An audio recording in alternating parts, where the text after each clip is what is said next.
Good evening, everyone. I'd like to call to order our SEAC meeting for Thursday, February 17th, 2022. I will start with our land acknowledgement.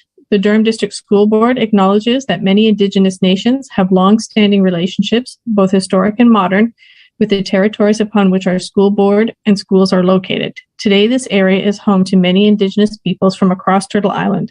We acknowledge that the Durham region forms a part of the traditional and treaty territory of the Mississauga of Scugog Island First Nation, the Mississauga peoples, and the treaty territory of the Chippewa or Georgina Island First Nation.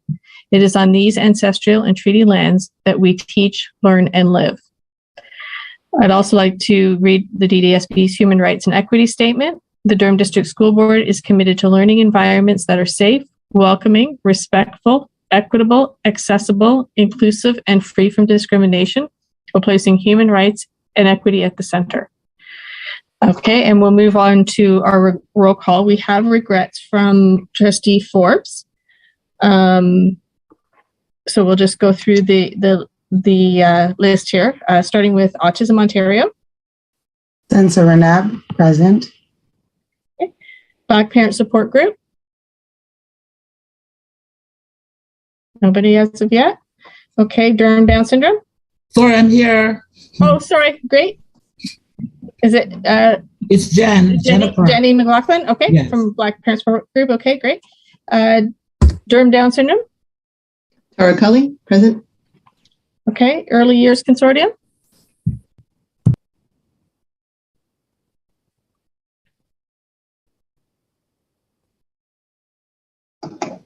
Mira Mercier.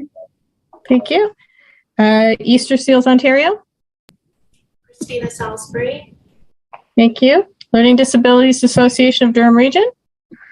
Rowan Jarvis, present. Okay. Member at Large, McLennan. Carolyn McLennan, present.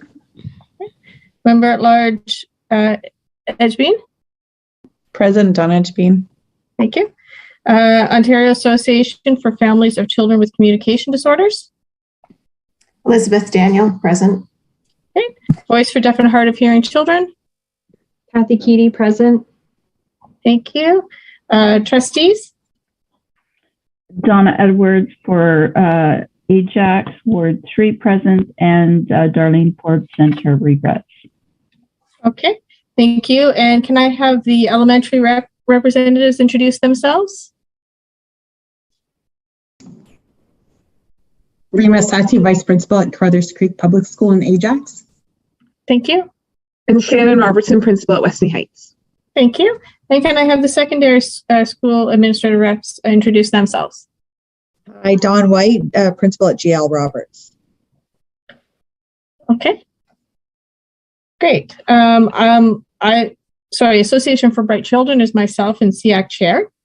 And then we'll move on to the staff, if you'd like to introduce yourselves as well. Perfect. Connor Jenkinson, System Lead for Inclusive Student Services, and Kyle McLee, the Censor Regrets. Okay. And Andrea McCauley, Superintendent for Inclusive Student Services. Okay. I think we got everybody. Okay. Before we approve the agenda, I'd like to propose some additions to it.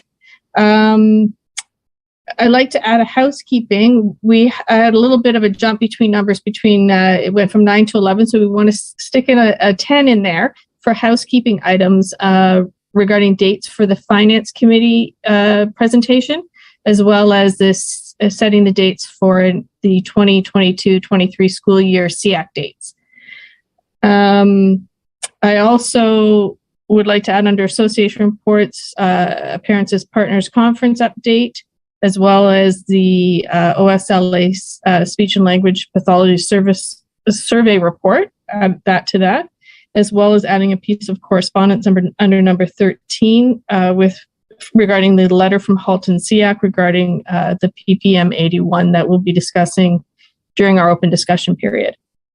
If everybody is okay with the agenda as revised, can we get a motion to pass that? Donna, any seconders? Tara, all in favor? Okay. Motion passed. Okay, then moving on to the approval of the minutes. Has everybody had a chance to review the minutes from our last SEAC meeting?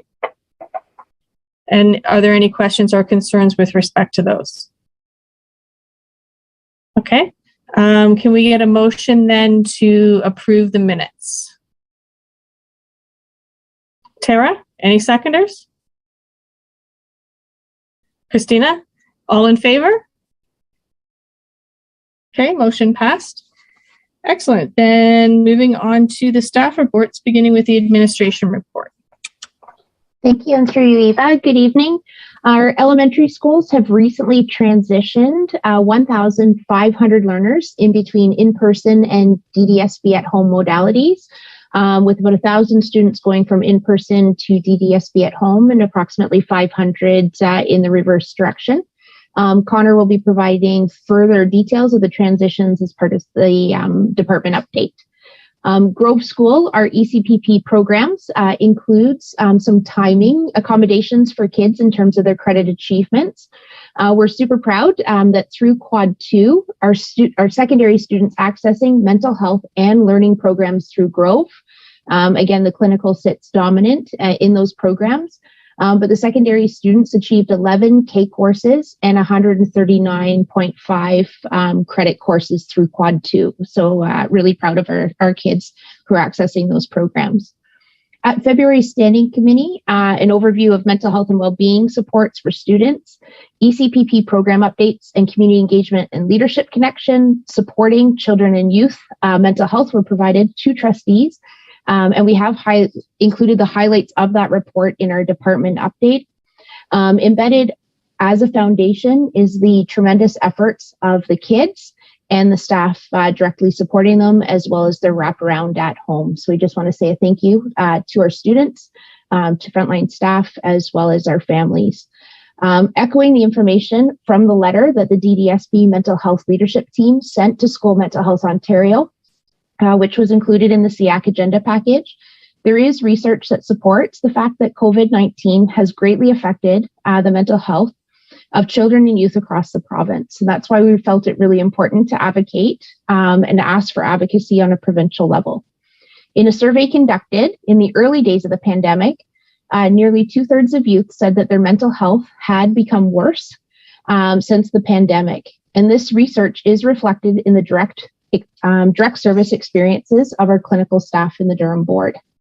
Our staff, both social work and psychological services professionals, are reporting a significant increase in referrals, consultations, crisis situations, as well as suicidal ideation amongst our young people. In fact, as reported in the media and borne out in the research, the current situation is a crisis for our young people. And the team really felt that a postvention approach to pandemic and associated consequences is necessary. And that's why we put forth a request to School Mental Health Ontario to advocate for the appropriate funding. A little bit of our staff is through COVID specific funding. And so we really need to be able to maintain those levels and feel that that's at the provincial level to acknowledge the needs of our youth, as it's not just a Durham need, but a provincial need for children and youth across the province. Our planning for the 22-23 school year has commenced, and in consultation with families, schools have submitted new placement or change in placement requests for students who access learning through special education programs. As a team, we work with a number of other departments to build the special education plan for next year. Considerations at this time also consider the possibility of the extension of virtual-based programs, so the intersection between kids with placements in special education programs and selecting a virtual modality for the 22-23 school year, as well as program support needs, such as mental health services, life skills-focused special education programs being at the top of those two priorities. And we look forward to bringing updates to SEAC on planning as we move through the next few months. Our district and department leadership teams are also anticipating the release of the Ontario Human Rights Commission Right to Read report and the discussion that will come around tables, including SEAC. The Ontario Human Rights Commission has confirmed that the report will be released before the end of this month. So the discussion at SEAC about the proposed revisions to things such as PPM 8, which is included in that report, is also important to our planning for programs and services supporting students and families. And then just in final closing comments, a reminder and an ask around SEAC feedback on the DDSB special education plan. Your voice is really important to us, both in terms of content and accessibility. So we appreciate those in advance. This is our admin report for February. Happy to take any questions.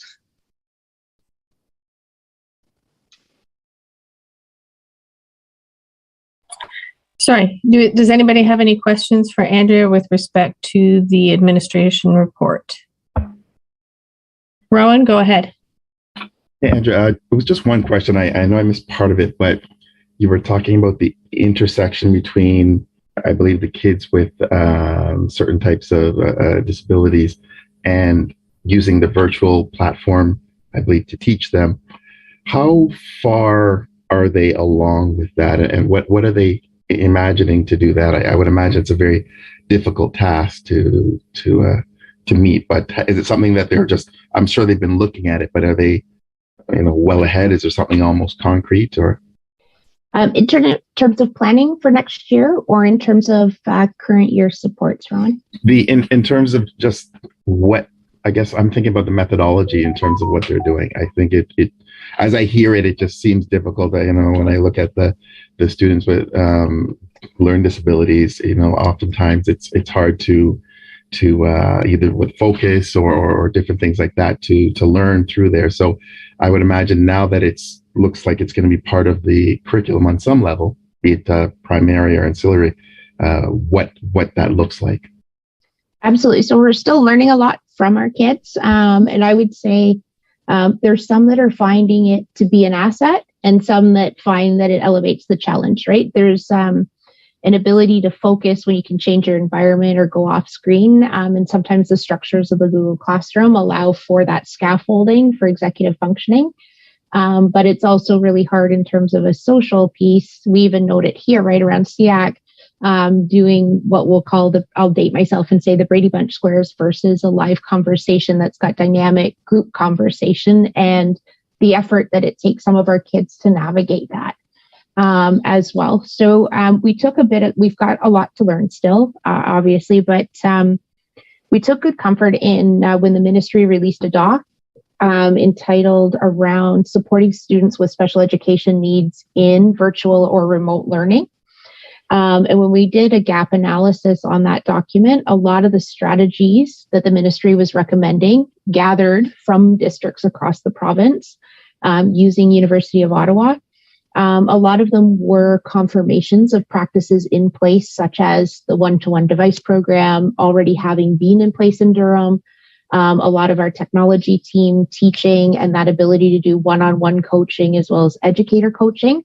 And then there were a few pieces that we pulled out that were interesting for us to take a look at, including how do we replicate some of those social spaces for kids who are accessing through remote learning. So I can go back to the team and get a more up-to-date list and bring that back. Maybe that's something that Kyla and Connor can bring next month, gathering it from the facilitators, and we'll build it into the department report. But I would say it really speaks to the individualized nature of the kids, because what one child will find an asset, another will find a challenge. So it's really amplifying that universal design and learning and listening to the individual kids to know where to kind of push in, pull out of supports to help them, but happy to bring back some further information. Perfect. Appreciate that. Okay, thank you. Does anybody else have any questions for Andrea with respect to the administration report?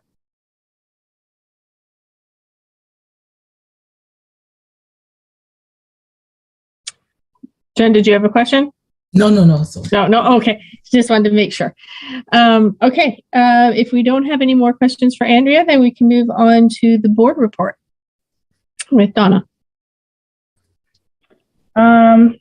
Thank you. As far as board is concerned, there is we did have a presentation from students and Jake Clark Richardson around the entrepreneurship course that has been piloted there, and it's been very well received, and some very great feedback from the students and some exciting things that they've been doing there.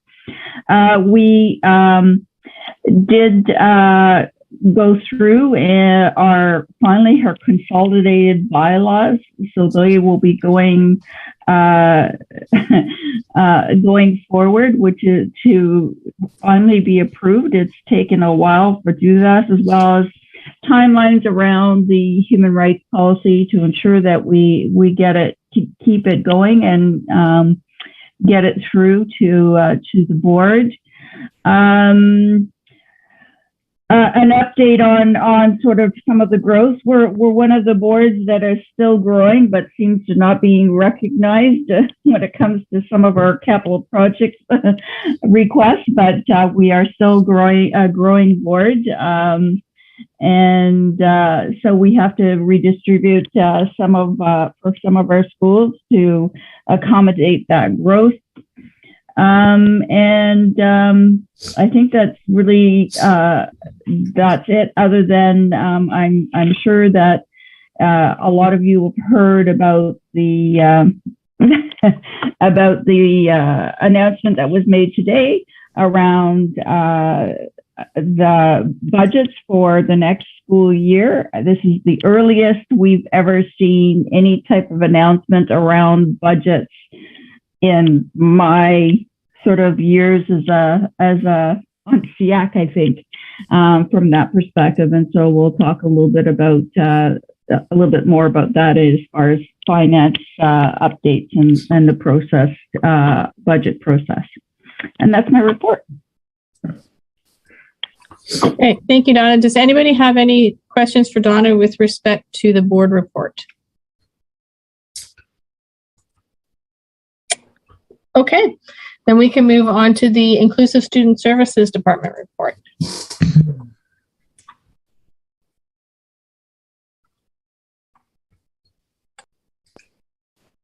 Thank you so much.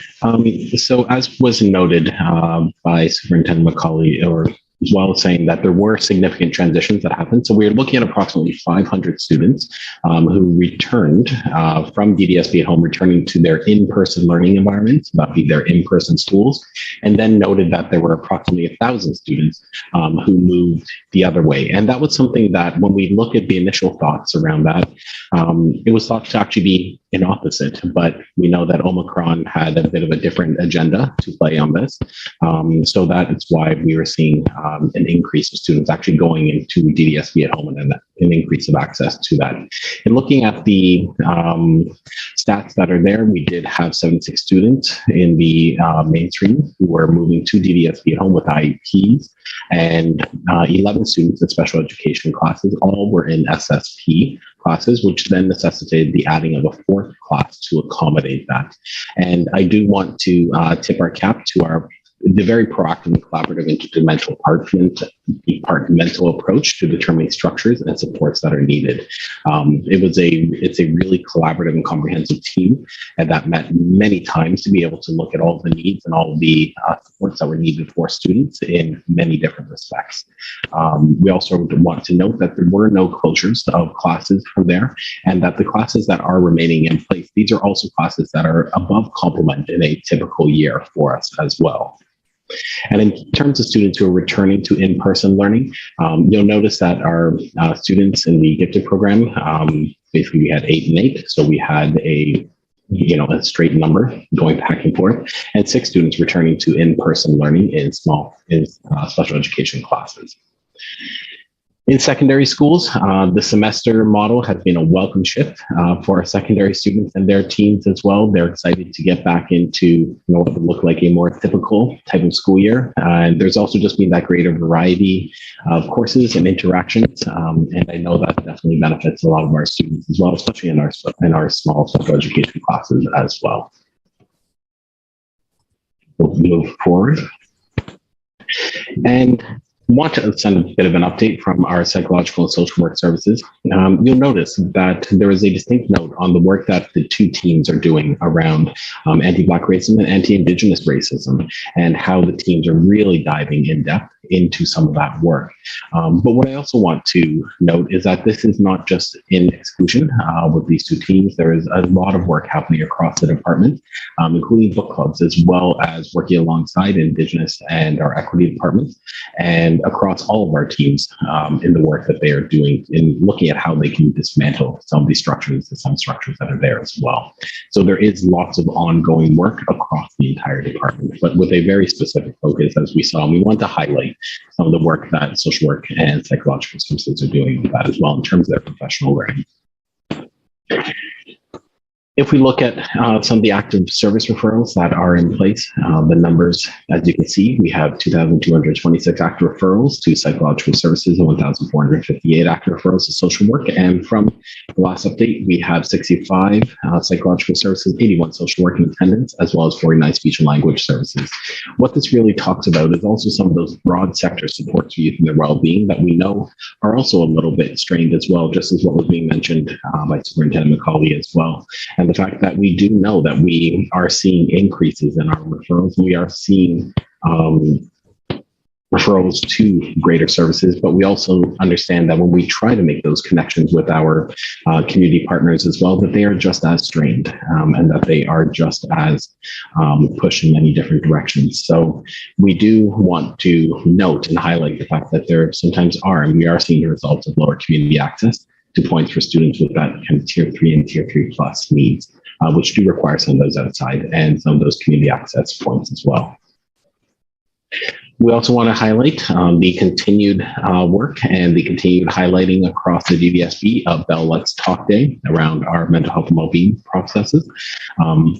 We were happy to participate in Bell Let's Talk Day this year, and we also were really pleasured, and it was an honor to be able to work with Charmaine Lane, registered psychotherapist, who walked staff through some really simple ideas and approaches to create a more optimistic, positive, and helpful perspective on daily routine. I have to say I did attend myself, and it was a wonderful session, and it was nice to see a lot of staff who also attended that as well. Schools across the district in conjunction were also encouraged to add their voices and discuss and look at ways in which conversations around mental health are valued and honored, because when we can start having those conversations, just as the vision in our well-being and mental health plan is, then we know that we are starting to break down some of those barriers. And we're starting to make sure that we are servicing all of our students as well with that. We also had a wonderful event, and it's a part of a series of events for our Transition to Work program. So these are for some of our most senior learners, where Braden and Sade, who are Transition to Work coordinators, they had a really amazing program in partnership with YMCA and Agilec, where they had a chance to walk through some of those opportunities and what that actually means around after high school. And I really want to note, although we may look at 30 households that participated and think that isn't quite the number that we may see, but again, I was able to watch it. It was a great session, and we didn't see households leave. People were really engaged in it, and it was a really valuable opportunity for a lot of our families to be able to engage with as well. So it was a nice event. And we are deep into the process of our special education class planning. And as I'm sure members of SEAC do know, it's a fine dance that incorporates being reactive to the current needs that we see across the system, as well as trying to really proactively anticipate the needs of the system and of the whole area, and in very specific areas for 3 to 5 years in advance. And we know that's a very fine dance that our teams are engaged in. And I also want to again tip the cap to the interdepartmental teams that are working on this, including facilities, transportation, and people and culture, just trying to make sure that all the departments are working together. So what that really means is we don't want to be opening up a class where we wouldn't be able to get a bus somewhere. So that's why we want to really work interdepartmentally to be able to make sure that we are addressing those needs. And as noted as well, you'll see there that as a district, we continue to experience pressures in our practical learning program and classrooms, and that need is being felt with a significant cohort of learners who are transitioning to secondary school as they're from elementary to secondary. So it's a cohort that, again, part of this planning is when we try to look ahead for and how to meet and anticipate needs as well. And we are also working hard with our partners as well across student success and trying to look ahead as our secondary schools are preparing for the introduction of inclusive programming for grade 9s in the fall. And that the interdepartmental work is starting, and we really want to make sure that students and staff are feeling supported as they're moving ahead for all those considerations. This is a tour, so we've also had the chance for some of our teams to be working through a great book club through Cultivating Change, which is Gobi Muhammad.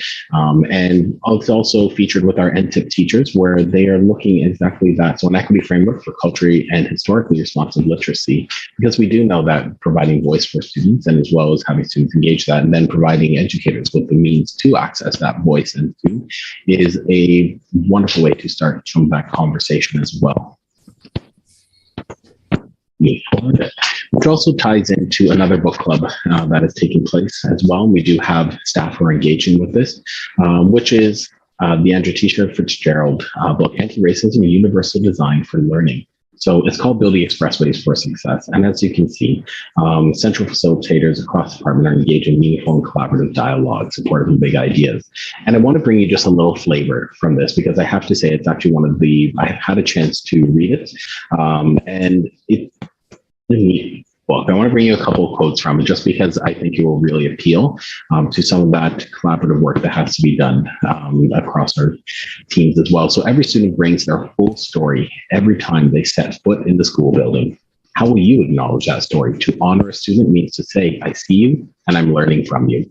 I acknowledge you. You're welcome here. You belong. Your success is my mission. I feel that is something that is powerful in the classroom when we start to look at that. And I also appreciate the language of honoring students because we want to talk about how we can continue that work. And when we talk about universal design for learning, it honors individual students. Again, this is a quote I want to bring in, not and on top of the one that's on the screen. So UDL honors individual student strengths and lets children communicate through their learning through the avenue that best showcases their brilliance. And when we look at that, that's a powerful quote for what we really want to see across all of our classrooms. So thank you so much. And I'm happy to take any questions you may have.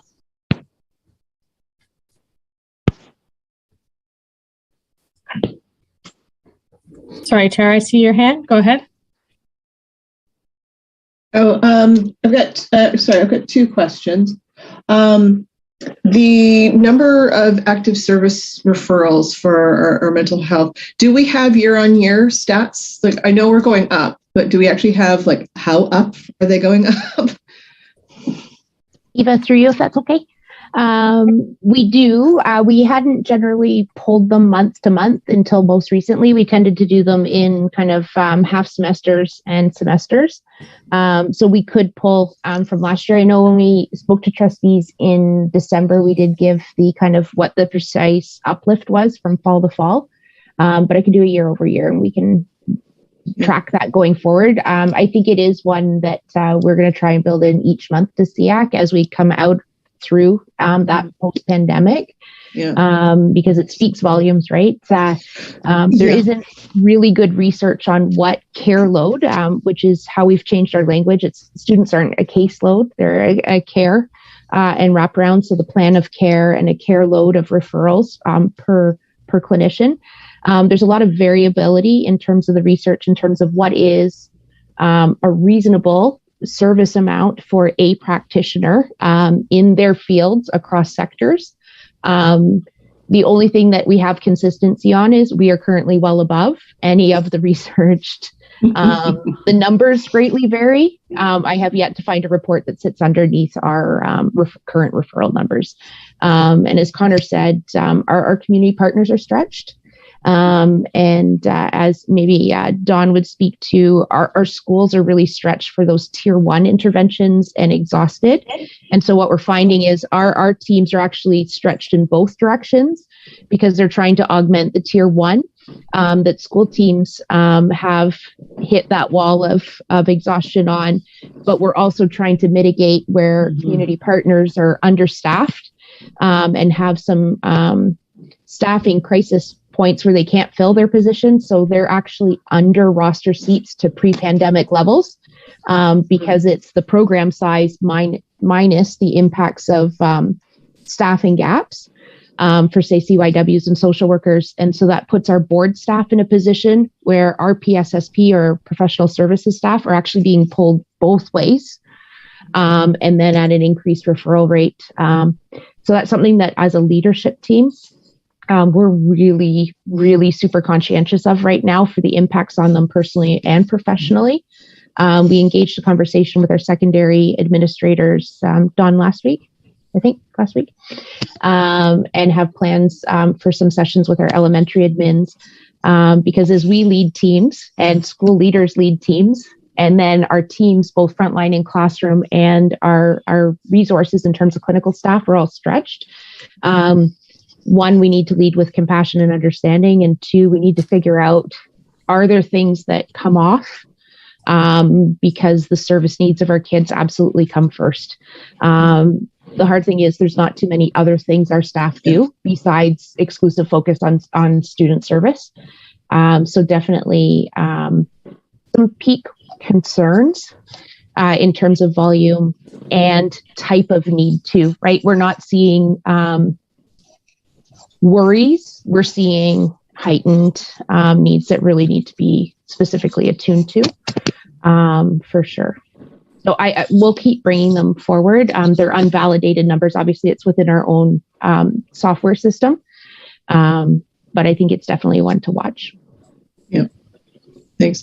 And the second question that I had, the transition to employment beyond high school seminar, was there thought given to offering it more than one night? I really wanted to attend and I just couldn't because I had a conflict.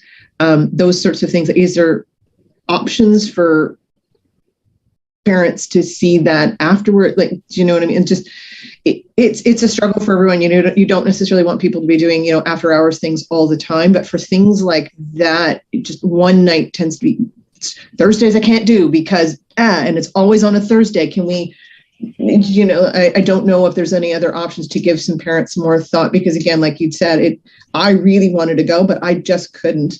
So now I have to kind of get the information off a different way. And I will, but not every parent's going to. Like, is there a way, how we get that information out or make it more accessible for them? Yeah, no, that's a really good, I'm sorry, through you, Eva, as well. I'll get used to this. So yeah, no, that's a really great point, Tara, in that sense of, I can check in with Braden and Sade to see if the session was recorded as well. And I believe it was. So that would be something, and just a matter of then putting that back out in terms of where that recording is. And that's something I can definitely follow up. Thank you, Andrew. Appreciate that. So it usually is put out and then housed to be able to follow up on a different time for that. But that's something that if you're asking that question, that's something that I should definitely make sure that we are getting back out into the system. So it's something that's nice and clear to be able to get there. So that's really great feedback as well. Yeah, because even something off the, Hunter, even something off the, like if it's available, because I know we do have some, on times some of our webinars are only available for certain times, especially if we have speakers and, things like that because of contracts and that sort of stuff. But even a tweet out to say, it's here for blah, go off the website, because people will follow that. And then, that's something I wanted to see. Okay, let me go click that. I've got 20 minutes now. I can go watch that, or, something like that might be helpful to get more information out. And then that gets more people involved, at least seeing what the content was and, those sorts of things, maybe trying to jiggle, schedules next time, because this is the stuff I want to get to, kind of, maybe that might be helpful. Yeah, no, thank you. I appreciate that for sure. And that's something we can definitely look at. And I can work with communications as well and be able to see if there's something that can be clearly articulated in that sense as well. Mm-hmm. Great. Thank you. Nope. Thanks. Is there anybody else have any questions with respect to the inclusive student services report? Sorry, Eva, just an offer, not a comment, but an offer. So the Expressways book really brings together the importance of culturally responsive practices and universal design for learning in a way that really says you can't have one without the other. in our schools and really important learning. So by wonder and offer, again, at the will of SEAC, not to assign homework to SEAC, but we'd be more than happy to purchase copies for SEAC, and then would look forward if anybody had insights into how that links with your associations or different ways that and information within the text that you read as important for us to bring forward with teams, more than happy to do so. I kind of like that idea just on the level of the more knowledge we all have, even for our associations, the better, right? Because, you know, one way or another, I think we'll all find something out of that book that will definitely be eye-opening, really, right? So I think that just based on what we do here, I think it would be worthwhile for us all to have a copy of that and have the opportunity to read it. Thank you. So what we'll do is Lisa will reach out for addresses, please, or most closest proximity to a DDSB school that we can send it out for pickup, please. Donna, sure. I'm happy to drop a copy by Durham College for you too, if anybody's in region. Perfect. Thank you. Thank you. Is there any other questions? No, I just had one with respect to the new referrals and, you know, sort of noticing 49 speech and language services. And it just got me thinking about our little ones that, you know, have really just come into the school system after having spent the better part of their life really isolated, where they would develop those sort of social skills in those play groups and the swim classes and the things that normally little, you know, parents would do with their kids. Are we noticing an impact with respect to children having that sort of social language with respect to like interacting with their peers and stuff? Are we seeing an impact there? Respecting the fact that Connor just came out of a school, I think he's in a great position from department and school to respond. And then if Reema or Shannon wanted to jump in, having been in a school today as well, I think that would be very handy. And then if in follow-up, Lisa wants to come in a month or two to present on what her team's doing specifically around early years, happy to do that too.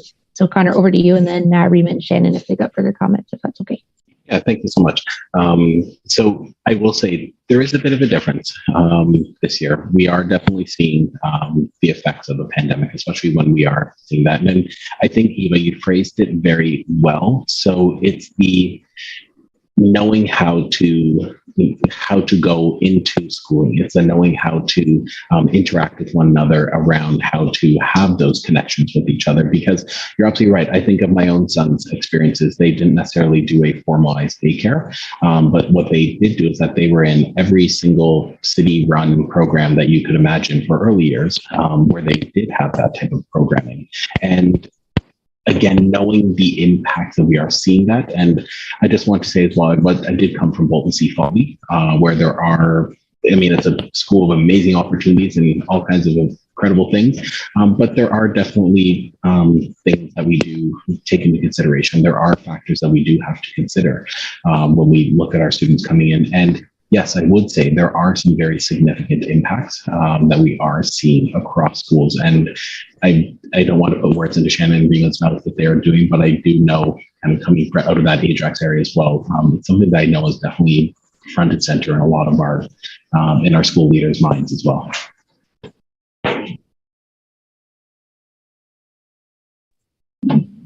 So thank you, Connor. And just to reiterate what Connor said, there is an impact that we're seeing, but we also, I can say that my colleagues and I have spoken with our kindergarten teachers right from the beginning of the year, our early years department, talking about that our little ones coming in have spent half their life in a pandemic.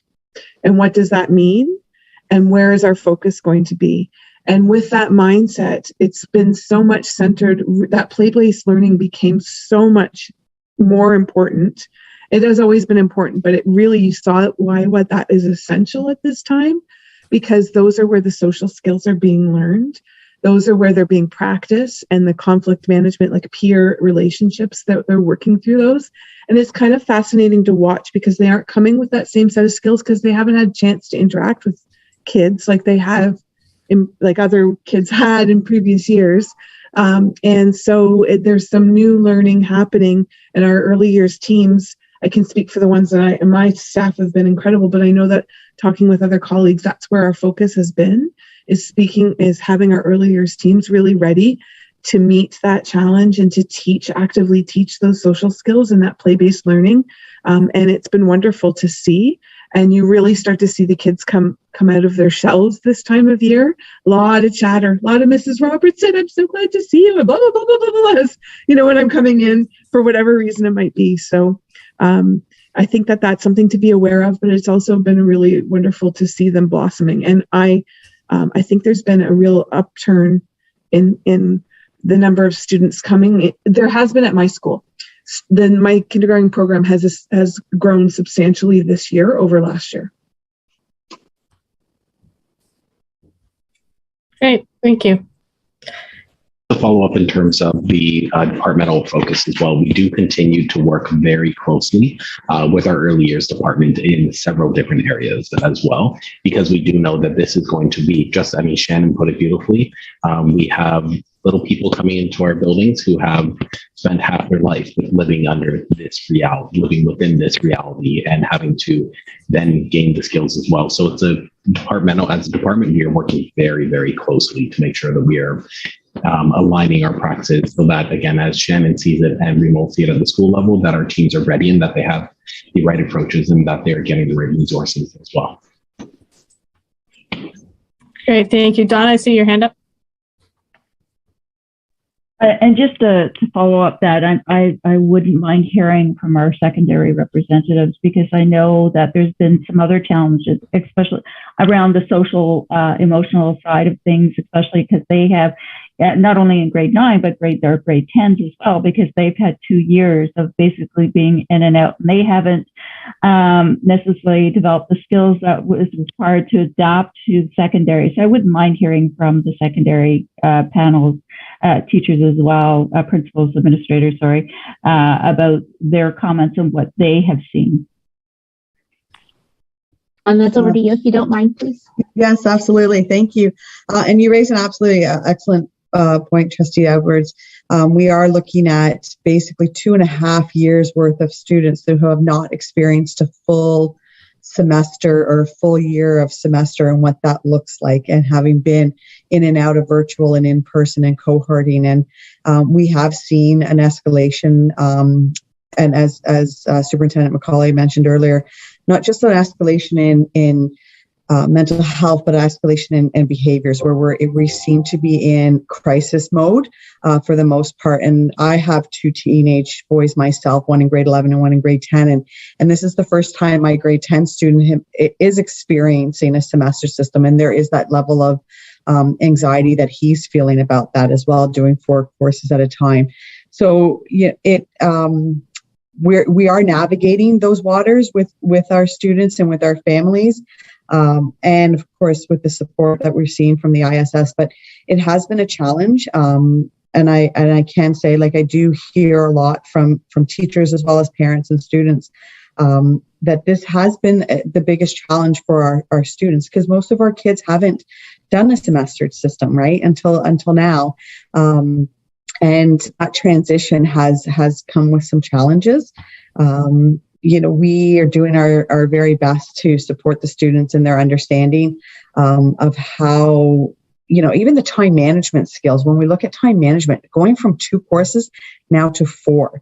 And even though we're not doing as much curriculum all in one chunk, it's, how do you manage that, right? Whether it's for our students with exceptionalities or whether it's for our students that are not, it's still that learning piece, and also as well as the social skills pieces, because we have really had them tucked away for the last 2 years, and starting to come back. And when we tucked them away, they were in grade 7, and now they're in grade 10, right? So, or in grade 9. So it's just working those pieces with our students. And, we saw a little light at the end of the tunnel for us yesterday. We were able to have an event to celebrate Black History Month.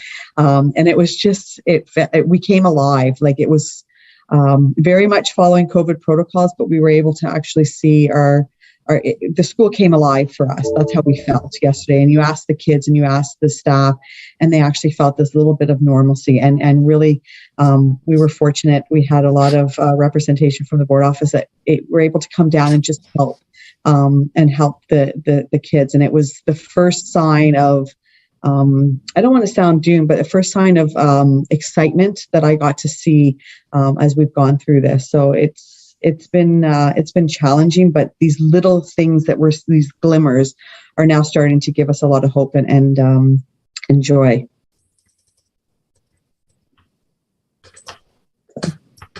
Okay, thank you. Thank you. Andrea, go ahead. Thank you. So, Carissa, do you want me to speak to it, or do you want to ask the question? Thanks. I know several of our families have received invitations about joining the entry to school program.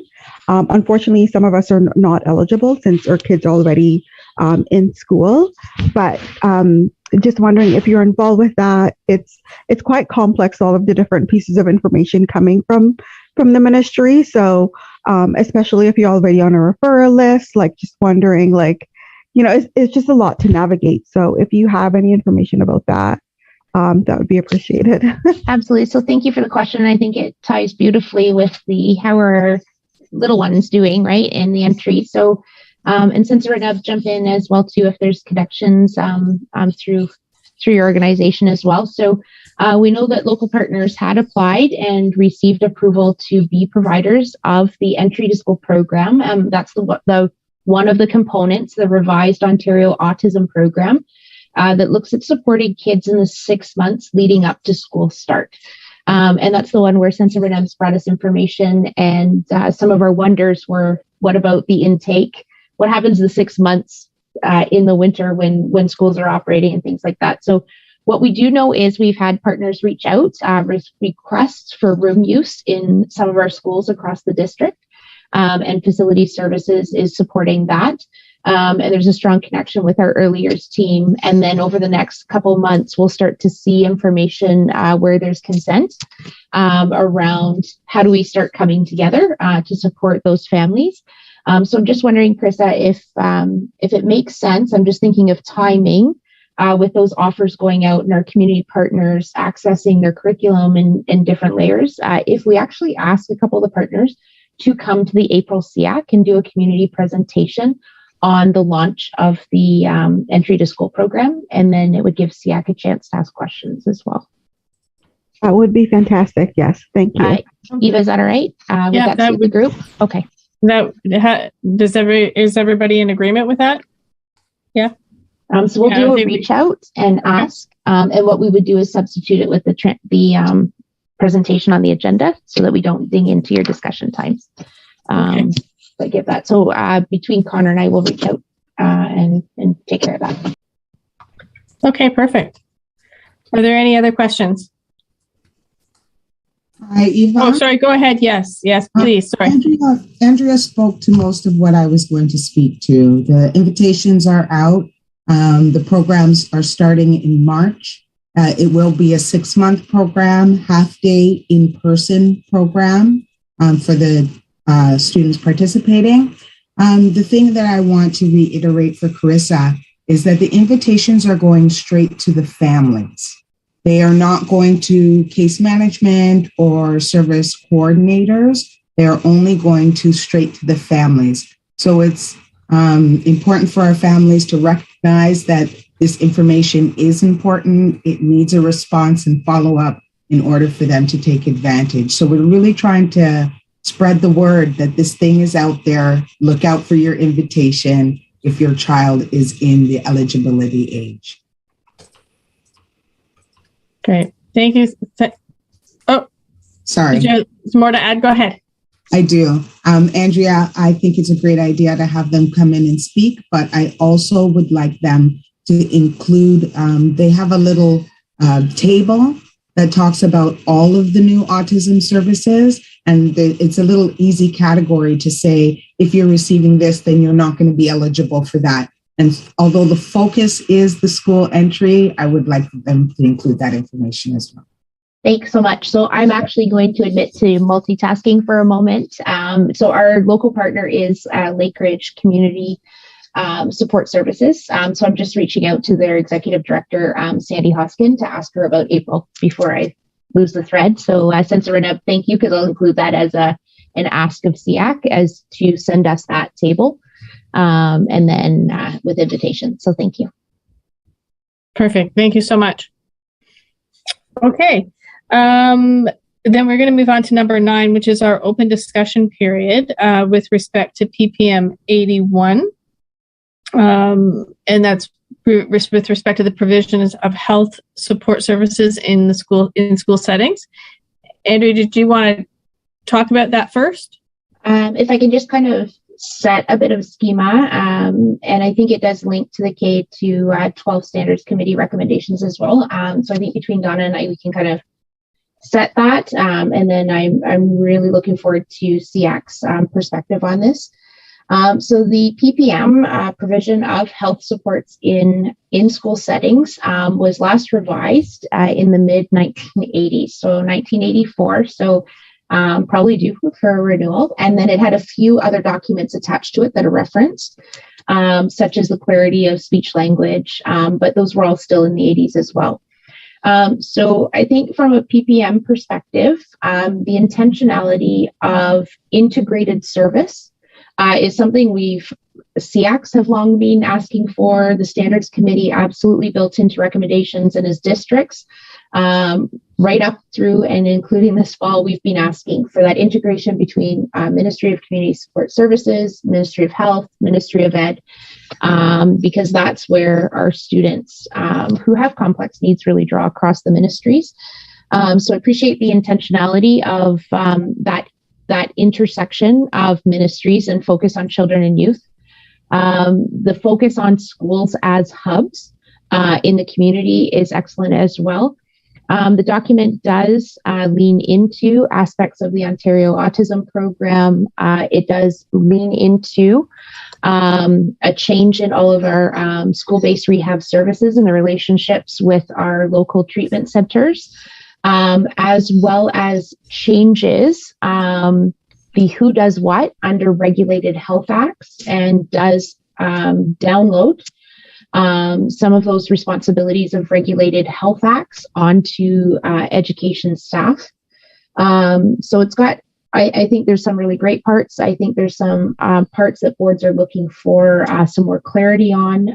The implementation timeline for September, as noted in the draft, is operationally almost impossible to meet. And there's some logistic pieces that the ideal of this in terms of various therapists coming into schools. We have questions around where will they work, because we want to have services, and we have a hard time in some of our buildings with our own services. And again, regulated health professionals need sound spaces to support kids. In terms of that, who's going to do all the memorandums of understanding in terms of the safety pieces and the contract pieces and things like that. And then absolutely, when we look at the tremendous service and supports that groups such as administrators, such as educational assistants provide our students, the question of downloading regulated health acts.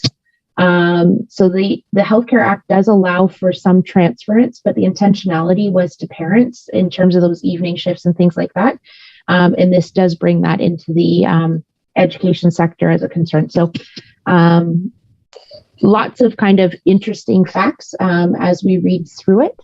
But that is the draft that's being put out for consultation. Donna, I don't know if you want to lean in before Eva opens the floor. I agree with a lot of the comments that Andrea has spoken about. I mean, the intentionality, even from from the K to 12 SDC was that, integrated services is a need. And downloading is not what we expected, that's for sure. Considering our staff are definitely overloaded as it is, and they do the best that they can.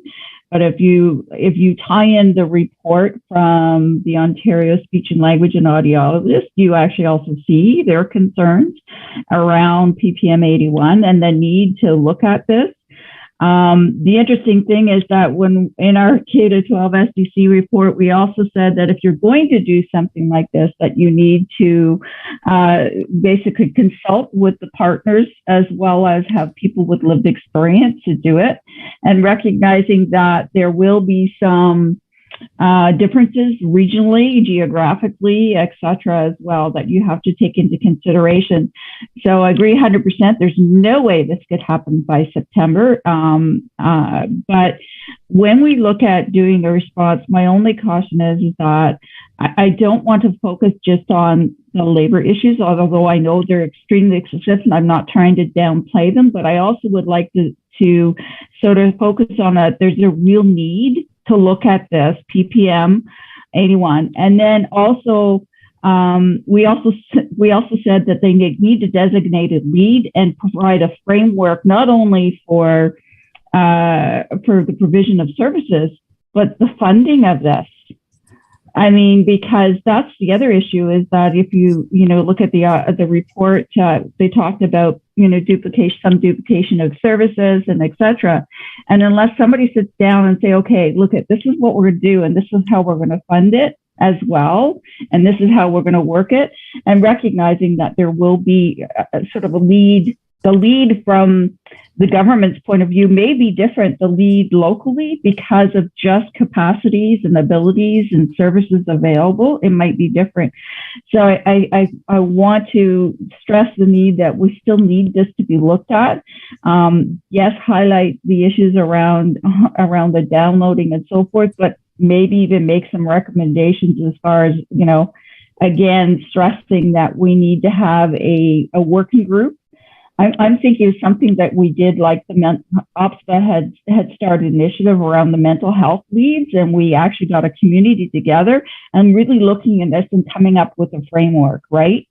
I think that things like that. So, as I said, not to downplay the labor, but also coming up of what needs to be done to get this done, and not just put it aside, because we have, across the province, we have had students that have not been in school for over 2.5 years, basically, because of services that are not available, the coordination of the services and the ability to support our students.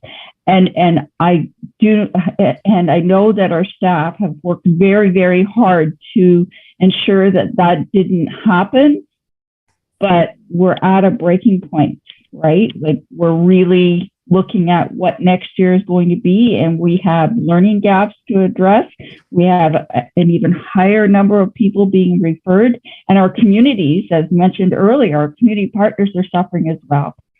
So it needs to be looked at. It's not going to be done by September, but we have to have some real conversations with people with lived experience. Jerry, think about it. Hey, I got a box and a blood clot. Hey, you lucky.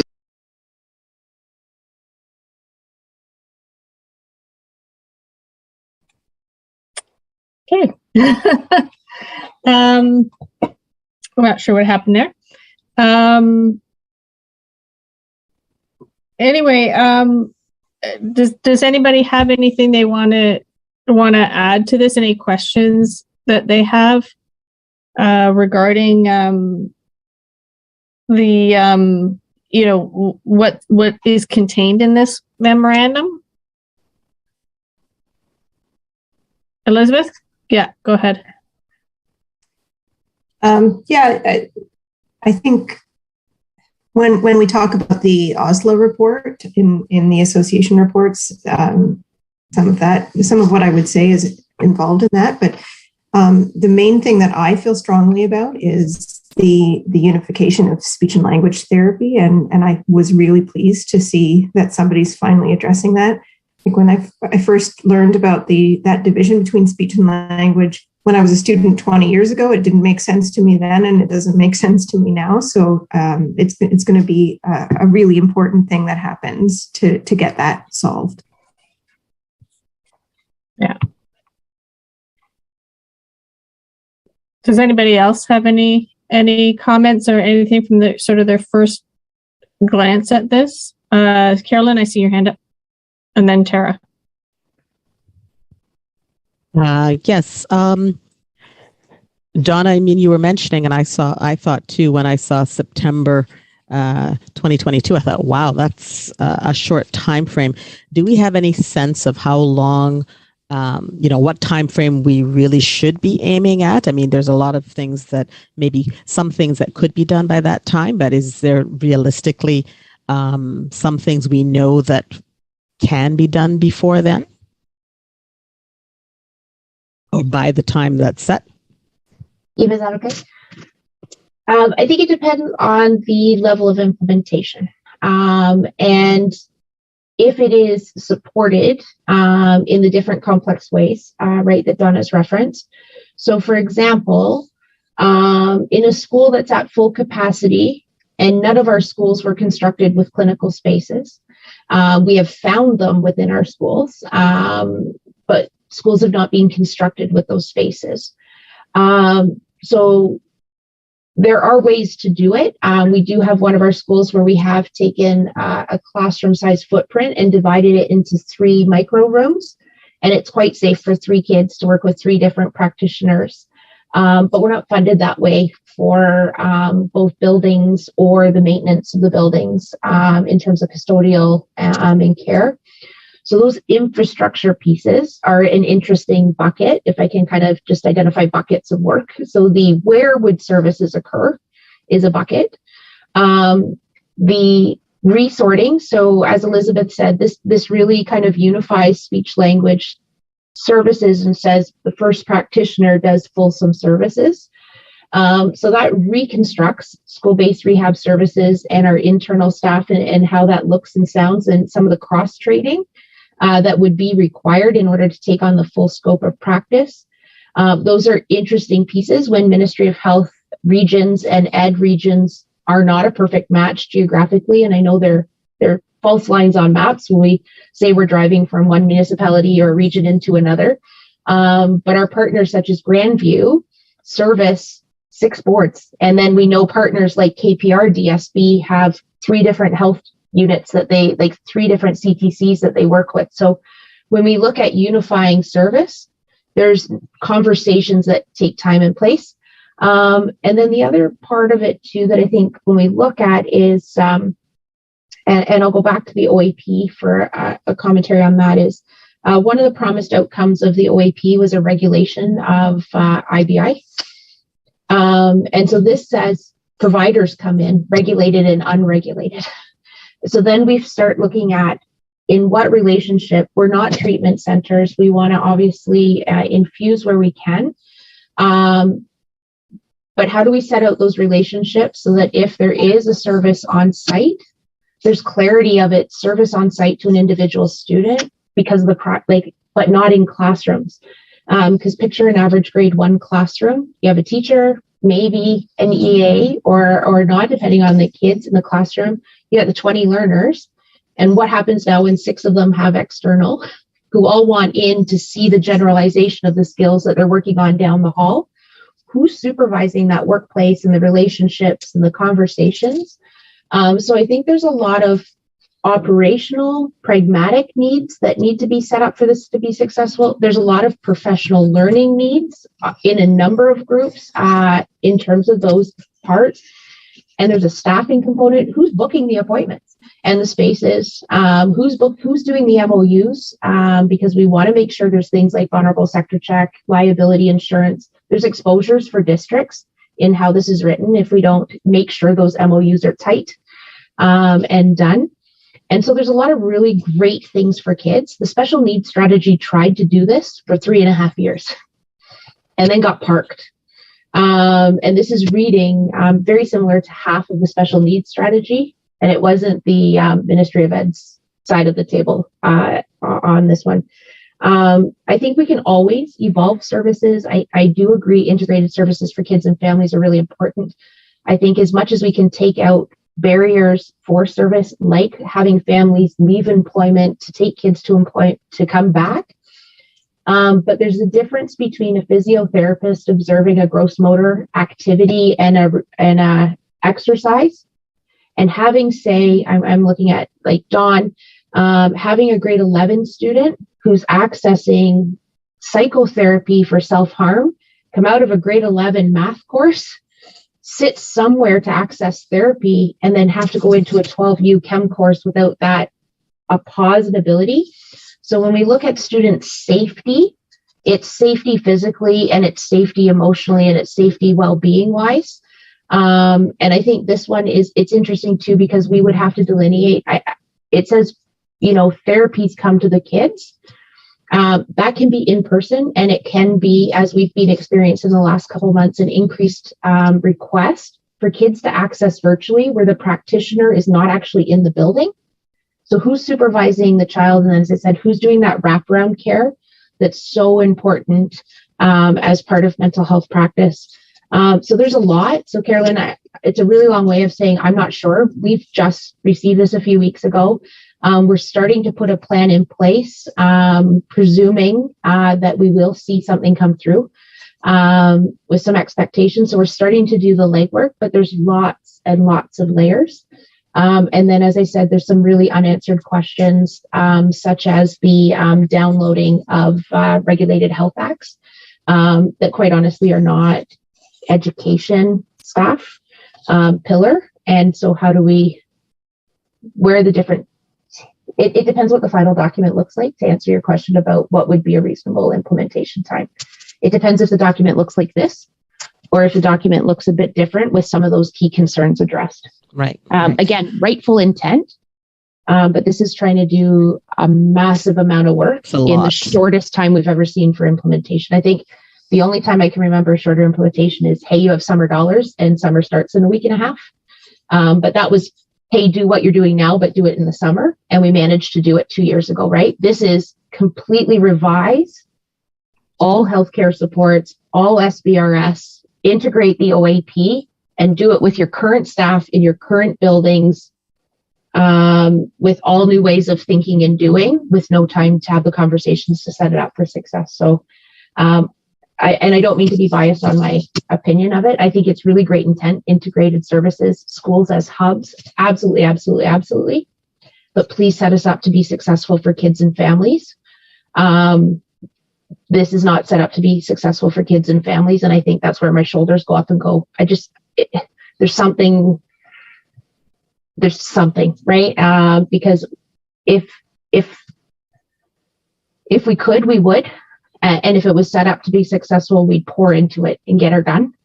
There's just some keynote concerns that will impact ultimately those that it's meant to serve. And that's where I kind of have a reaction. It's not a reaction to the work. You guys know that. No, I appreciate your honesty. It's a lot. To the content. Yep. It is a lot. Yeah. Tara was next, and then it would be Kathy and Donna Edgebeen, and then Donna Edwards. So go ahead, Tara. Yeah. Carolyn, basically, I'm just going to, and Carolyn basically asked the same question. I said, how much of this is honestly doable? I'm just looking at, my brain hurts. Like literally my brain hurts looking at this. I'm just going, I do not understand. And I don't even have any level of appreciation for all of the underlying infrastructure and policies and protocols and other things that need to sort of, wrap around to actually make it worth to keep everybody safe and all of that fun stuff. I don't get it. I intent, great. No idea how this is actually going to work. Yeah. So, and Carolyn sort of asked my question. So I'm going to go lie down now because honestly, I don't know what this one's going to do. Anyway, but I do have to leave, unfortunately. So I've got stops. So I will see everybody later. Thank you. Thank you, See you next month. Yeah. Bye. Bye. Kathy, go ahead. I know in some of the conversations I've had with other voice SEAC people, they were surprised in some ways that the early years hearing wasn't mentioned. And one of the conversations started to emerge because SLP and hearing have that intersectionality at times, but not always. And also concerned because it doesn't seem like, while they mention like families being a part of the conversation, oftentimes families are supposed to be part of the therapeutic and clinical work. And I appreciate that, like, how are we supposed to do any of this is sort of part of my question, but doing it right, sometimes, particularly when we're in those early years, it's about doing it with families, with the intent that we're all on the same page, and that doesn't seem to be coming through either. And so doing it where the kids are, if it's not doing it where the family is, I struggle a little bit. And that was one thing that kind of came out as a layer. And this is someone who had parents who drove from Wasaga Beach to Markham to drive my child to Uxbridge every week after her therapy with a speech language pathologist who specialized in hearing. Like, I appreciate there's challenges, and I had the privilege of parents who were retired who could help me. But wow, it had to be integrated in such mindful ways that I'm shocked and awed by the level of speed that might be going at the quality hard. So has come up at all, I guess, is my question, or is that a layer that's being discussed? I think it's one we need to build into our feedback. So one of the, sorry, Eva, is it okay? One of the other parts to me that was so important to get that written consent, right? Like, we got consent from the ministry to share the draft with SEAC. So a colleague in another board had asked explicitly and said, SEACs are consultative on programs and services. This is pretty important. Are we able to share the confidential draft? Because originally it came out confidential and we wouldn't be able to share it. So I think the questions like you raise are why it was important to bring in front of SEAC too, for those different layers and lenses. So originally the consultation window was open until tomorrow. So for us, it was like, we have the discussion at SEAC prior to that window closing. It has been extended a week. So part of what I was looking forward to tonight is the insights you each bring. And then I think this ties in with the Halton letter as well, is either I can send on behalf of SEAC to say these were additional comments that came forward. The ministry did have a consultation session for superintendents of special education, and we were absolutely there from across the province. I can either add to that, or through Eva, SEAC can decide how you want your feedback to go. But there is a tight window at this time. But I think your question around the preschool hearing, for sure, and family voice, really, really important. Sorry, thanks. Andrea, again, sorry, when is the date for feedback? It was originally tomorrow. I've heard that it's next Friday now. Okay. But I can find out for sure. Connor, do you mind Googling it quick and seeing if they've got it posted? And if not, I'll go search some documents. Okay. Thank you. Donna Hedgebean, go ahead. Thank you. I've been listening a lot, and I think the early years and the secondary panel, when you approach this, probably have similarities, but also some differences. Personal opinion working in the post-secondary now. I was wondering if there was consideration for, as Andrea is saying, we use MOUs all the time at the post-secondary level, and it's nerve-wracking in the beginning, and then it becomes sort of a standardized process that's utilized, and it's the only way we can do things, right, with the wraparound services. And one of the things we've come to understand is, like, you have certs, which, I was one, I love it, that's what we do. Are they going to take on a little bit more of that coordinator because I know they coordinate for PRCs, or are you looking at, and I guess I have a plug that I think like case management is really important when it comes to these things, because I hear people saying parents' involvement and things like that. But if you're going to do services on premises, that case management piece that I know certs can do sometimes. I don't know if you can just add another layer to what they're already doing. So what does that look like for coordination of services? And I keep using the word case management because I feel like it's a little bit of that role. That would be a recommendation to look at if that's a possibility. The other thing I wanted to say is I hear you strongly when you say the grade 12 student who went in to do their psychotherapy, and then what does that look like as they transition to their next class? In a year after they graduate, that's exactly what it looks like, right?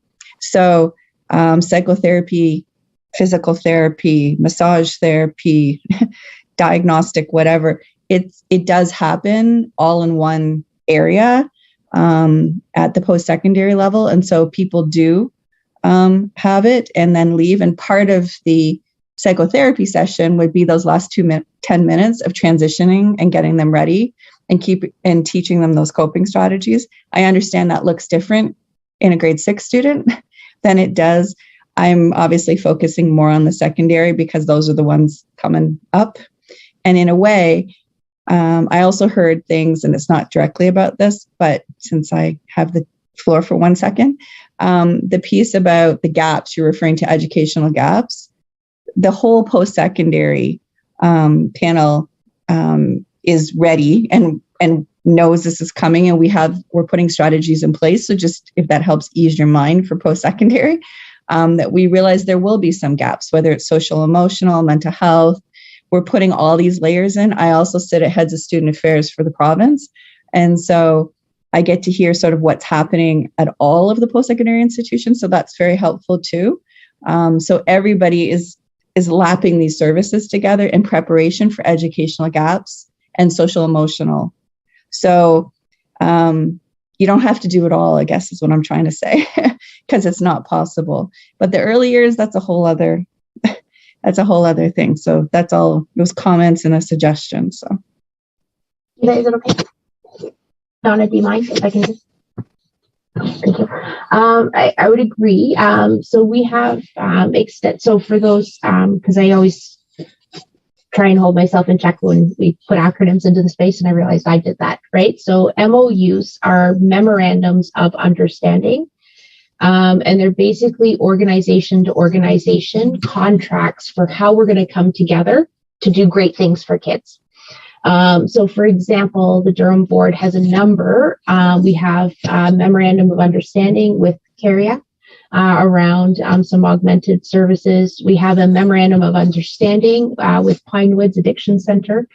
And a number, and actually inclusive student services is one of the greatest volumes of memorandums of understanding, because we even go to the Lions Club for a hearing and vision screening option for families and schools as well. So it's how two organizations come together. And then what we've done quite recently is started to build in an explicit chart of this is what the Durham staff do that are closest to that role, and this is what the partner does that's different.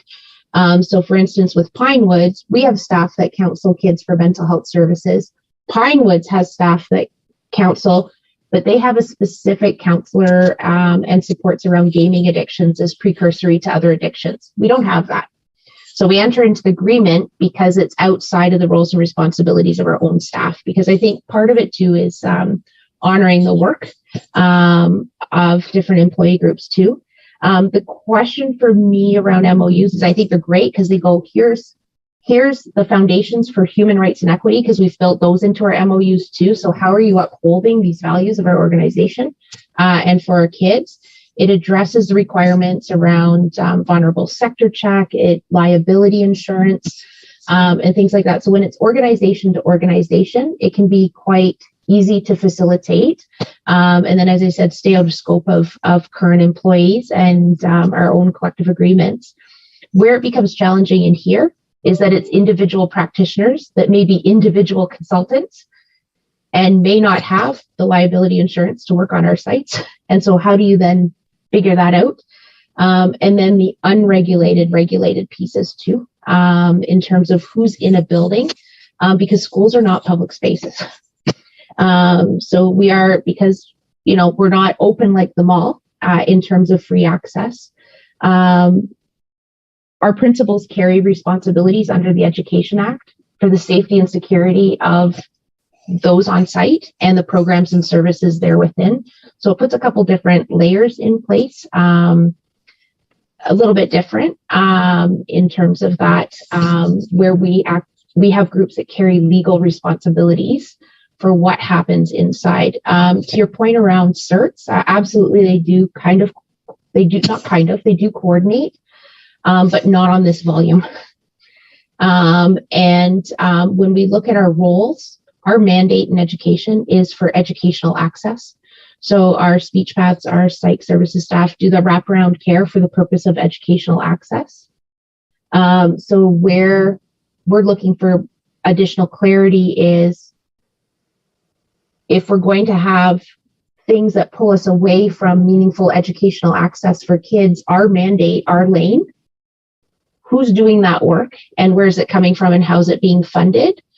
Because I certainly wouldn't necessarily want a CERT who's working with a classroom partner on universal design for learning and accommodations and assessment and helping come off to do calendar bookings. And so there's that, and those are already fulsome roles. So it's just it's not a no, it's a who would, and for like, if it's, you know, and figuring out those pieces. And I think really around that intensive consultation with our local union partners is really, really important too, right? When I think of the importance of the critical role that our educational assistants play and the critical role of, say, our speech paths and our partners' speech paths. Again, it's just setting up to have the time for the thoughtful consultations, not to slow anything down, but so that we can get it right for kids in a way that actually adds efficiency to service and doesn't add barriers and layers. And so if it's not done right, we're going to have all kinds of booking issues that are going to look like we're barriers. And then even the therapists are going to spend more time trying to book the appointments than actively engaged in service with kids. So it's just to set the criteria up so that it can be more successful for everybody, but most importantly, the kids. Thank you, Andrea. Dawn Edwards, go ahead.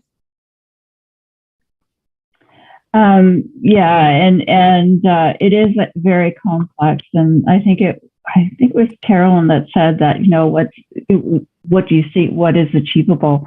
Honestly, because of the complexities, because of what is required, I honestly think that, and Andrea mentioned it, that was for 3 years, there was this, you know, coordinated services group and then it got tabled.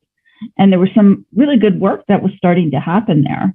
But honestly, I think if they actually put a timeline to say that, let's get a working table together of the different services representing the different geographies, etc., and say, come up with a proper framework, including a financial framework, throwing stuff out the window the way it currently exists, and said, this is the way things should be. Because honestly, seeing some of the things that have come across of information around how certain things, the government itself has so many silos. And then you're trying to coordinate it. They really do have to look at from a total different level and look at it. So from my perspective, they could get a working group together so that by September of the working group is together and working on so that there'd be a proper PPM to be able to implement by the following September. I think that that's really a valid thing that could happen. But it means getting people that are willing to work together and listen to hear what the issues are, and include secondary, because there's a whole transition document too from the post-secondary education standards as well that talks about some of the things that are required as far as transitioning students as well, right? So honestly, that's where I see that something could happen, but it has to be dedicated. It has to say, this is what's going to happen. And then from this, then we'll work. And then each of the regions would have to work out how that looks like, how the MOUs work out individually assessed, but that framework would be there. And having all your partners together, because it is different, as Andrea said, for each and every board. Some boards have 3 health units that they're deal with. There's a French board that I know has coordinated health services. They already have a coordinated health services.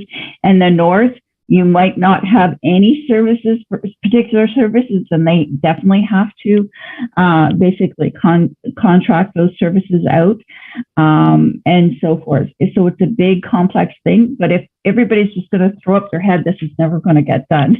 It's got to be a concerted, and the case management is a huge key. And that's where I said there's going to be needed a lead within each region. I don't necessarily think it's going to be the same lead, because I don't think it can, based on geographics and services available. And that's where the case management comes in as well. That's just my thought. My dream, Andrea, my dream. Thank you, Donna. Does anybody else have anything they'd like to add? Go ahead, Sensaranab, go ahead. Yes, I dream with you, Donna. Thank you, Andrea, for bringing this up. As a consultant who has consulted to school boards, a couple of different school boards, it is a chase to get a hold of classroom teachers, especially when we're doing in-class work. Our teachers are responding on their lunch period or in the evening after their workday is done. That, for me, watching that is problematic. And then when I get to the classroom, the teacher isn't backstaffed in any way. So I spend time chasing a teacher around, trying to find time for conversation, and it doesn't actually do my service the best representation either. Some schools require you to go through a cert. Some schools require you to talk to the school principal. I think that we need to have a consistent, transparent plan for all schools and all grade levels across the board. I think it would ease the burden on our classroom teachers, the consultants trying to get in, as well as the school. So the principal doesn't see me as I'm leaving my visit and then is asking me, who am I? Did I show anybody my attestation letter? Right? Because all those libel things need to be taken care of. And if we are foreseeing that we're going to have individual service providers in the schools, maybe we do need to set out some standards of what they need to meet, that they need to have liability insurance, that they need to have reviewed the fire safety plan, that they need to, whatever it is that they need to do to comply, to be in our buildings and be safe with our children and beneficial. Like their interaction is beneficial for the child that they came to service. So my 2 cents. Thank you, Senator Renep. That's, yeah, bang on, right? I think my biggest concern here is shoving something through to tick a box to say you got something done before an election period is really what I'm seeing here, right? And the problem with that is it the thought's not being put into it, and it's such an important area of service for these kids who really need it. And the damage that could be done by it not being done properly is catastrophic, right? And I think we've seen that kind of thing before, where things are done in haste like that. Like, let's face it, the whole OAP program in general, like, you know, things were done in haste. It blew up. People were, you know, on Queen's Park, like, it was just the damage that has done for those kids that rely on that service is unforgivable from my perspective. I would hate to see that happen essentially for all these children who are needing these services, right? Because we're talking, a real broad range of kids that could really be damaged by a bad decision, right? And by it not being done properly. So I think that's my biggest concern. I agree, having, a panel or a working group set up for September is reasonable and logical, but to have an implementation of this by September is not even remotely logical, right? Let alone possible. There's no way that it could be done properly in that short of time. So that's just my 2 cents on it. Does anybody else have anything that they want to add? No? I guess the big decision is do we want to just have Andrea sort of add our feedback given the short time frame, or do we want to prepare our own letter for feedback? I think that's really kind of the key question here. Donna, let's go ahead. I personally, my personal thought is that it would really be nice for a letter, understanding time constraints, that a letter from SEAC. I do know that this is the worst kept secret as far as this PPM 81 is concerned. It's the worst kept secret because it was given in confidence or whatever. We got approval. We're sitting in a public meeting. I do know that other groups were given a different deadline. Okay, so that's all I'll say. So I'm thinking that I think they need to hear from the parents, because it's really crucial that they hear that perspective. And I think SEAC plays a really good role in that. It's one thing for basically the boards to send in there, but I really think that they need to hear the families on what their thoughts on this are.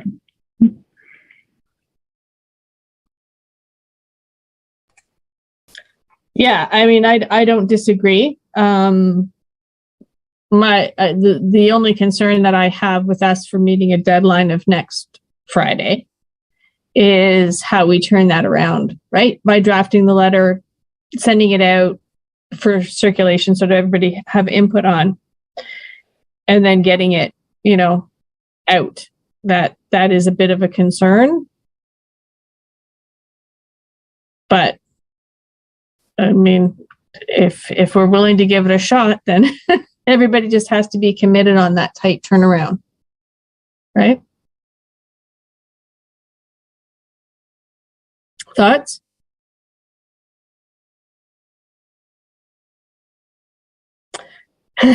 So go ahead, Carolyn.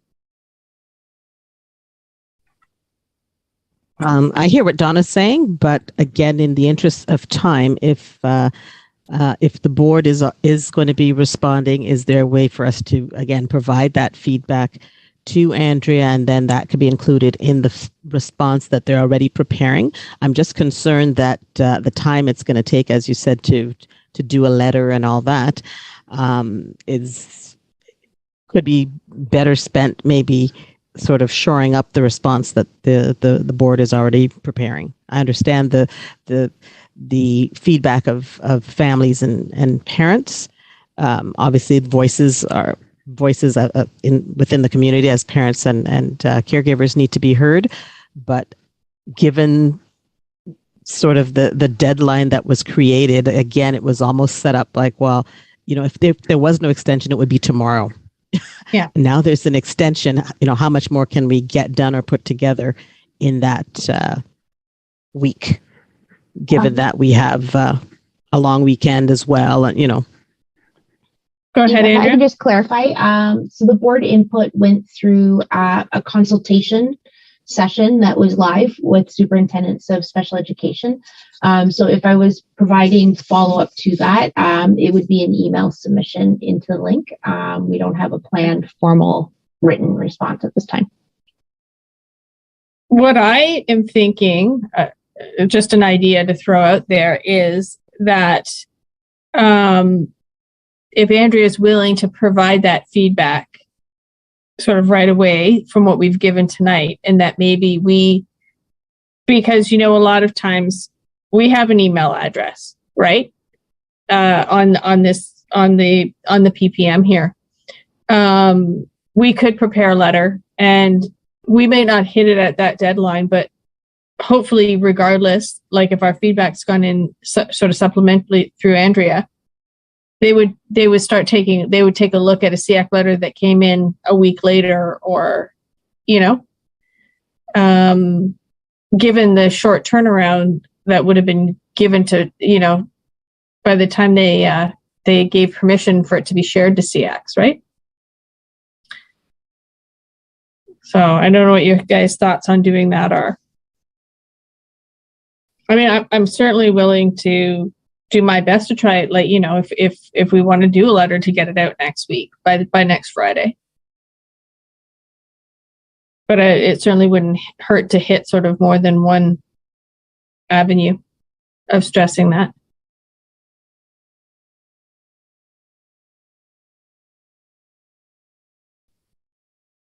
We do have the link, as you said, Eva. I mean, if people can get their feedback in for their organization in there, because there is a spot. I just went to the form just to see what it's about, and of course you have to put in your organization name, and then go on from there. Mm-hmm. But yeah, we can do it through the form, or you can do it through a letter and email it to that Special Education at Ontario link or email address. So.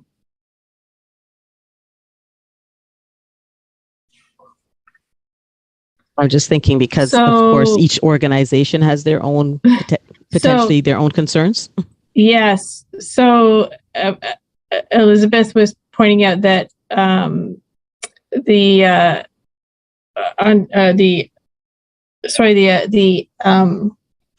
OAF-CCD was asked to provide feedback by February 11th.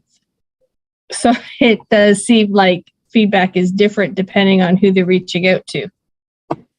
Yeah, Donna? It says 11th on the form as well. Yeah.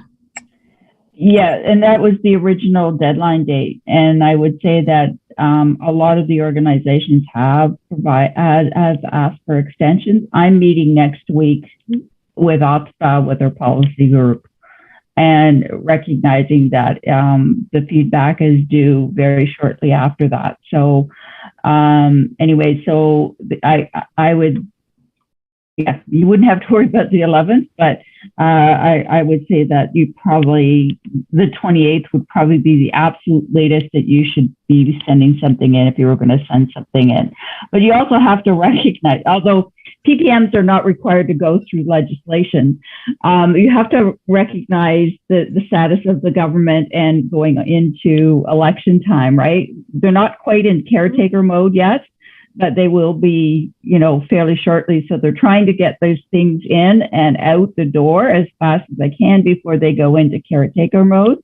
And as I said, PPM doesn't need legislation. However, you won't see a lot. Traditionally, you won't see a lot. Once they get into the caretaker mode and they drop the writ, then we won't see anything. And if the absolute latest date they can drop the writ, I think, is May 4th or something like that. If we look, it's supposed to be something like 5 weeks before the election day, sort of thing.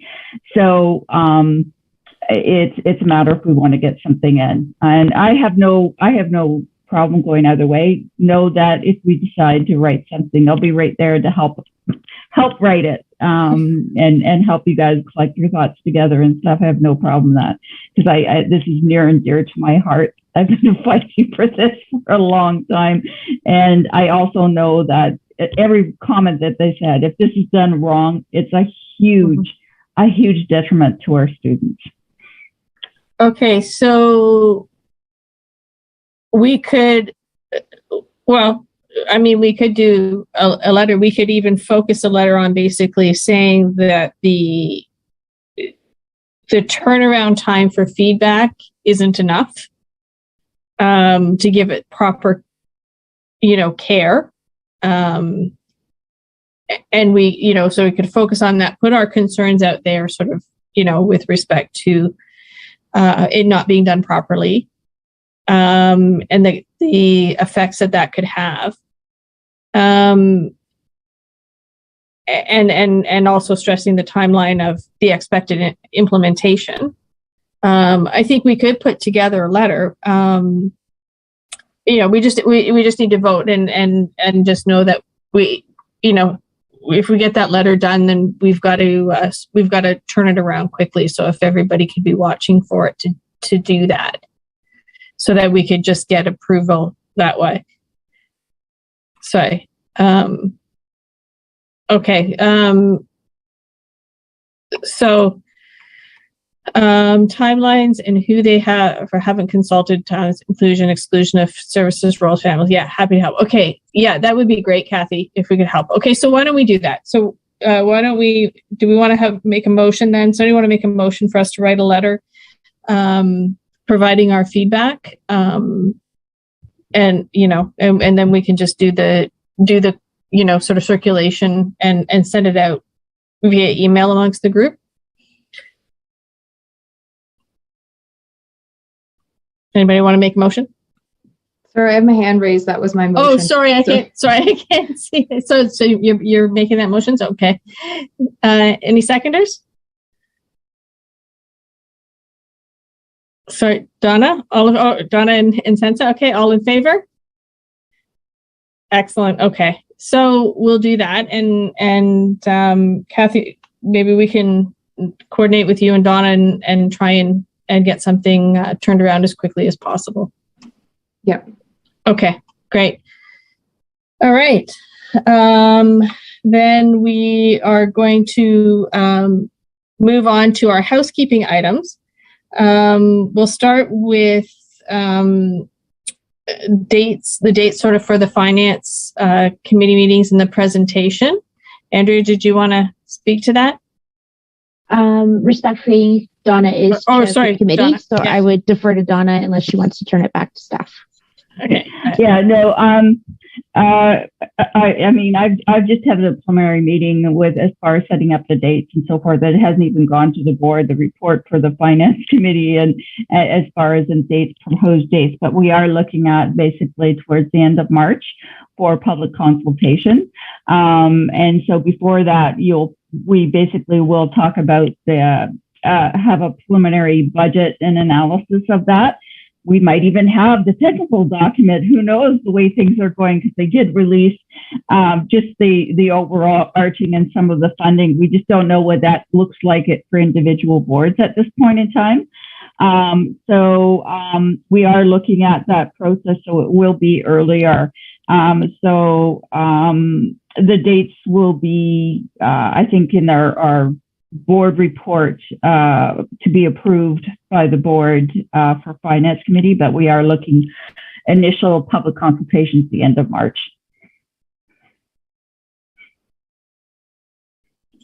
Okay. And just there's a lot wrapped in that budget. Like I've just been reading, just briefly did a skim through the announcements, and there's so much in there.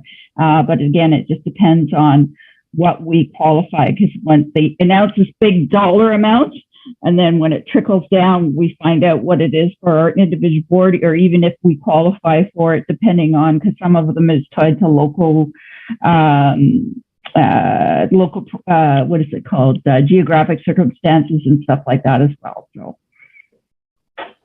Okay. So, I mean, the question will be, will SEAC want to do a presentation? And I'm assuming we will.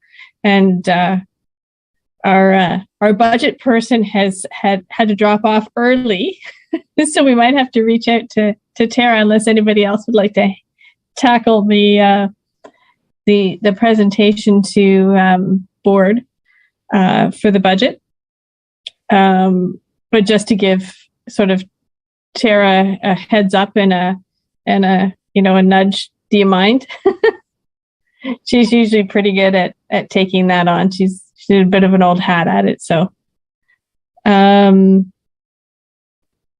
okay. And Donna, I guess you'll let us know when you can what the dates are. Okay. Yeah, as soon as the agenda gets published, I can give you the preliminary schedule because it won't be approved until the board actually approves those dates. But I can, yeah. Okay. And okay, so then moving on to the dates for our SEAC for the 2022-23 school year. Andrea sent around an email earlier today, sort of with a list of dates. And then Donna actually pointed out the November date. There might be an issue around trustees attending. The legislation changed the end of term date to November 14th. So the organizational meeting will have to be, so you don't remember when that meeting's date's going to be, Donna? Well, again, that has to be all approved by the board as far as that's concerned. But the thing is that our term, the elections, of course, are on the 24th. They have so many days. I forget what is it. I think it's, I can't remember if it's 7 days or 14 days before they have the organizational meeting. And so,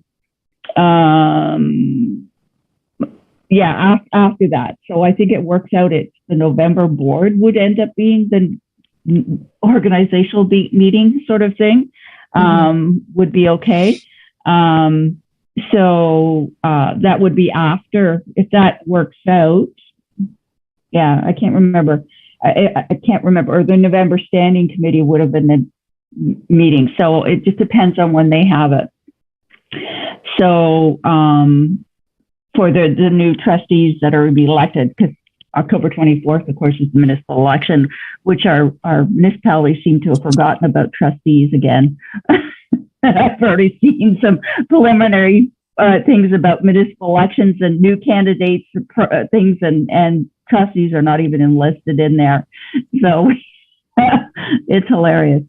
Anyways, so yeah, so I would just say that it might be questionable whether they make that. So whether, I think Andrea had suggested it the week before or something like that, which then you still have the existing term trustees will be there. Right. So that would be November 10th, I think it was. So November 10th would be the date instead. Now, doesn't that, because the 17th, doesn't that go with report cards and everything else like that? And interviews as well? Yeah, it's progress reports as well. Yeah. So wouldn't it be better for the 10th anyway? Yeah, assuming those are going back in person next year, which I think is probably most likely. Yeah, it's a shorter period between our October meeting and the November meeting, but it kind of will, free up for SEAC members who do need and want to attend parent-teacher interviews, as well as making sure we have trustees, at least the existing trustees, available for that meeting.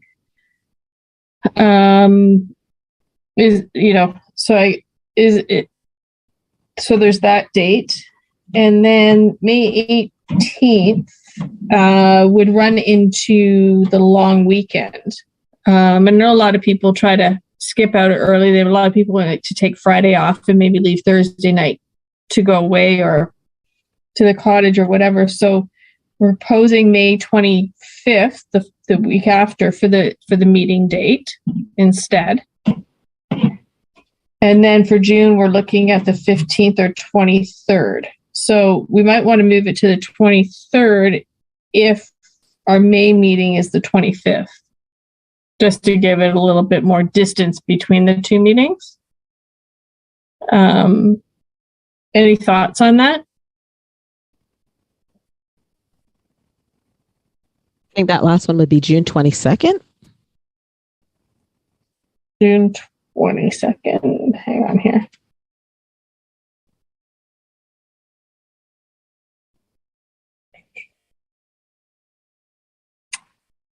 No, that would be Wednesday. So it would be the 23rd. The 2020, June 2023? Carolyn's correct. Oh, sorry, you're right. 2023. Yeah. That's my mistake. 2023. Yeah, sorry. Yes, you're right. The 22nd. Okay. Yeah, the 22nd.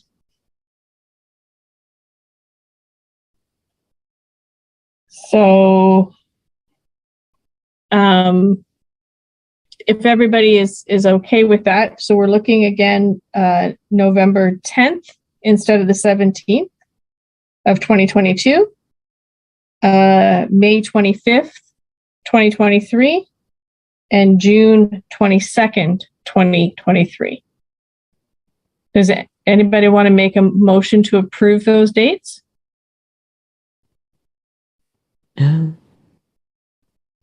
Rowan, any seconders? I can't see her. See Elizabeth, all in favor? Okay, motion passed. Perfect. Business arising from the minutes. There was the two items. The one was our letter regarding the special incident portion funding, which was sent out. No response yet, but it was sent. And the other one is the draft of our letter regarding the definition of a disability. We were going to share that on the screens so that people could see that was the one we requested legal take a look at. Because we're talking about changing legislation. And Andrea, are we able to share that? Connor's going to pop it up for you. Connor's going to pop it up. Excellent. Thanks, Connor.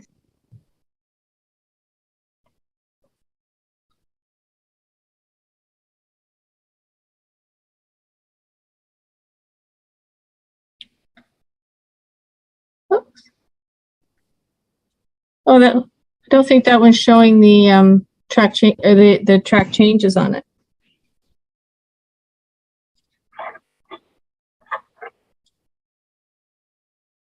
Two files on the email. Connor, one's got Pat's initials at the end. Yeah. Thank you.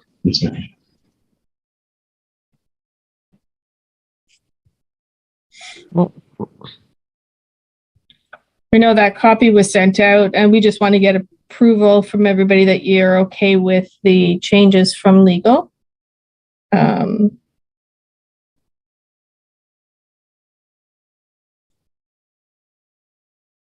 And then that way I can hopefully get that out ASAP.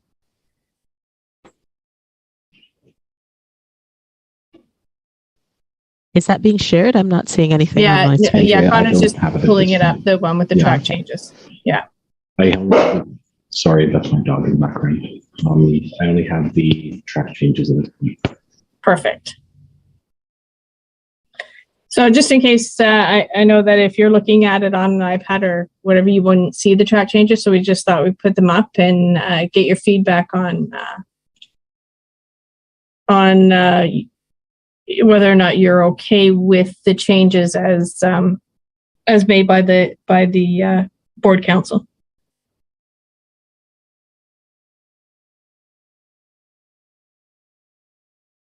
Does anybody have any comments or questions with respect to that?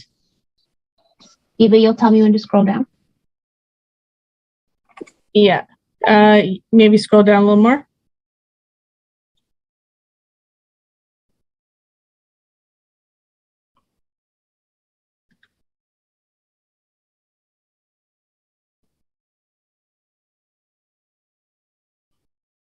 Okay, a little bit more. If it's going too fast for anybody, just let us know.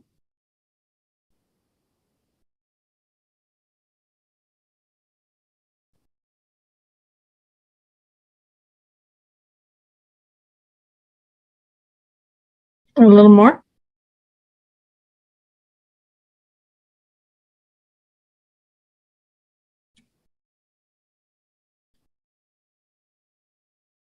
Okay. So is everybody good with that? If you stop sharing the screen, because I can't see as many people that way. Okay, good.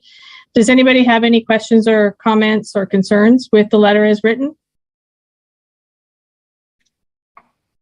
Okay. Can we get a motion then to approve the letter with the changes, and I'll get that sent out tomorrow, hopefully. My apology, Eva. I just have a quick question. Yeah, sure. Go ahead. Notice it says CC Kathleen Wynn. Is there a reason why can that be explained to me a little bit? I'm not sure if she's still there. She is the, so what we talked about doing was copying the shadow ministers for the other two parties. So she is actually the shadow minister for education amongst many other files, because there's not a lot of Liberal MPs sitting at the moment. But she is still there. And Merritt Stiles is also the shadow cabinet minister for the NDP. And the reason we wanted to copy the shadow cabinet ministers is so that this isn't just going to the Minister of Education and the other, like nobody else knows about it, right? The best way to affect change is kind of make it a political issue that is on the radar of all the policies, especially going into an election period. And then what this letter is really doing is sort of saying, like, we can keep asking you to add identifications to the legislation, but if we just change the definition of a disability, we won't need to do that, and it would open up for provision of services without having to jump through hoops of fire for all of our kids. So that's the reason behind that. Does that make sense? Thank you. Yes, it does. Okay, great. Thanks. Okay. Anybody else have any questions? Okay. Can we get a motion then to approve the letter with the changes? Donna? Second, Kathy? All in favor? Okay. I will get that cleaned up and ask Lisa tomorrow to put that on letterhead, and hopefully we can get it out. Okay. All right. So that was the business arising from the minutes. Our correspondence was circulated, which we've talked about it already. So that brings us to association reports. My apologies. I was jumping right over that. We have the PIG minutes, which were circulated, but there's also Parents as Partners update, which Senator Renab is going to speak to. And then Elizabeth is going to speak to the OSLA School and Speech and Language Pathology Services Survey Report. Okay, so we'll start with Senator Renab with respect to the Parents as Partners update. Okay, thank you. Again, Lisa, Andrea, Eva, I'm sorry for the late add-ons, but the meeting just happened last night. So I was trying to get them in for the next meeting. Last night, our Parents as Partners, which is a subcommittee of the PIC committee. So this is the symposium, right? We are thinking of changing the word from symposium to conference, so it's more understandable to the general masses. We are looking at a new name that's more inclusive instead of Parents as Partners, so it's inclusive of all family dynamics. We are looking at, there's some person in marketing with the board who could possibly help, because we want it to be a catchy name, as well as we have to take our ideas back to the main PIC committee for input for next month. The tentative date of this event will be May the 18th from 6 p.m. to 8 p.m., and it will be a virtual event. The relationship ties into some of the conversation we've had today. The theme ties into some of the conversation we've had today, which is relationships and conflict management. We want to reframe the words conflict management so it's more stated as the positive outcomes that we want to see. But we've had a lot of feedback from teachers who are saying that social negotiations have been very problematic across all age groups due to the isolation of the pandemic. We talked about, we want to highlight healthy relationships, as well as we want to, I said we want to rename the theme. So the format, we talked about the format a lot. At first, they wanted to go back to the keynote speaker for about an hour with some breakout sections. We settled on a panel discussion. We talked a lot about who we would like to hear from, and we thought no better to hear from our DDSB departments and programs that are doing such great work for this theme and topic, how to build healthy relationships and how to navigate those social interactions. The lead of this subcommittee is getting a hold of the departments and programs that they have in mind. Inclusive Student Services was one of them that he spoke about, as well as mental health. There was a bunch of them that he rattled off, but I didn't get all the names. We do want to break out into breakout sessions. On the handout that I shared with the minutes has some of the ideas that we're thinking for breakout sessions. If you have ideas of people who that could participate in a breakout session, especially we're looking for affinity groups, Indigenous, ISS, LGBTQ, racialized groups, any type of intersectionality. We want to make sure that we're covering all our bases during this. We did decide that we're having some sort of a format where we start with the land acknowledgement. We're looking for an Indigenous artist to do something after the land acknowledgement. It could be a display of their own art, or it could be something that ties in land acknowledgement to ancestral acknowledgement. We don't know who that person is yet. Then we'd do the panel, then we'd go to breakout sessions, and we thought we'd close with like a video of some of the art students. So the art programs in the DDSB have suffered over the pandemic, and visual arts is the one that seems to has been able to keep running. And we thought a way to capture diversity, inclusion, all of it together is by using their visual arts, putting it to music, and having a closing video where we're celebrating the work and success of our youth that are here in Durham region. None of that has been confirmed yet, right? So some considerations that we're thinking of is the visual art installation, the Indigenous artists. There was a PowerPoint of community services that was used last year. We're reviewing it to see if it's usable again this year because there's no booths for our community partners to share what they can be doing as well. Last year, there was a video done by the student trustees that we are looking at to see if we can use it again because we want to have that student voice represented as well. We also thought of having a dinner voucher, maybe a discount on Skip the Dishes for families that are registered and attending, so they don't have to think about that at that time.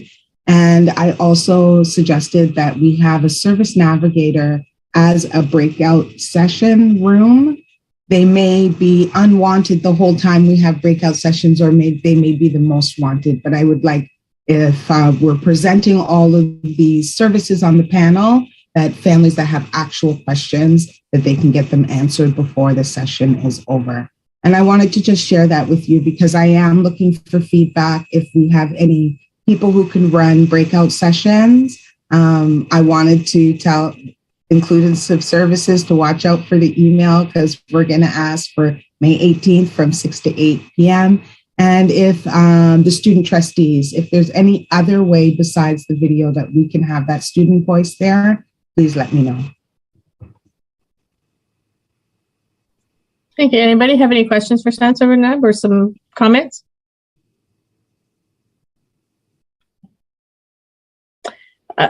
I did know that, so Andrea mentioned that Carrie is kind of one of the partners that the board works with. And I know that we've had at parent reaching out events at Pickering High School, they've had Carrie set up booth or do breakout rooms there as well. So that's an organization you might want to look at because they do a lot of wraparound programming for students' mental health and supports. So that's one I can think of. If I think of any others, I'll let you know. Donna, go ahead. Well, I was just thinking, considering the Ability Center just got a huge amount of funding as well, and the different programs that they're going to be initiating. I know we partner with them a bit as well. I think that's another really good group to get in, because they have several programs, including employment, that they're looking at as well, right? So. Excellent. My suggestion would be is if anybody can think of anything, send Neb an email. Because, there's a lot of great groups out there, right? Perfect. Okay. And the next item is the OSLA School Speech and Language Pathology Services Survey Report. And Elizabeth is going to speak to that. Yeah, I'll try and keep it as brief as I can. The summary is an art form, isn't it? We listen to people provide these beautiful, comprehensive summaries, and until you have to do it yourself, you don't really realize what goes into it. But I found that this report was really interesting. It's from the Ontario Association of Speech Language Pathologists and Audiologists, it's OSLA, but we usually say it as OSLA. It's not to be confused with the Regulatory College for Speech Pathologists. This is an advocacy or professional association. And as of March 1st, just as an aside, it will be amalgamating with the national level organization, which is the SAC, the Speech Pathology and Audiology of Canada. They will continue to have an Ontario level branch, but they will become one. So OSLA has been sending out surveys for school boards to complete since 1998. This is a summary of the 7th survey. So I think what I'll do is just kind of review the key findings. And it is timely given the reviews that we talked about earlier, the Policy Program Memorandum 81 and the Interministerial Guidelines for Provision of Speech and Language Services, which is dated 1988. And also knowing that the Ontario Human Rights Commission Right to Read inquiry is expected soon. So the responses here are up to the end of June of 2021. And the key findings, the first one is the need for continued integration and standardization of speech-language pathology in Ontario schools. One of the points that I found most interesting in that key finding was the ratio of speech-language pathologists to students, and that has actually shown some improvement over time. It currently stands at 3,182 students to every speech pathologist, and that is the highest ratio of SLPs to students since the surveying began, but is still far below the recommended ratio of 1 to 1,500. Next key finding is concerns with PPM 81 and the Interministerial Guidelines for the Provision of Speech and Language Services. Notes that the majority of school boards replied that they were very dissatisfied with PPM 81, and noting particularly fragmentation of services, length of wait times, therapy session restrictions per student, and restrictions in eligibility criteria. And it also notes that parents are frustrated and confused by the process.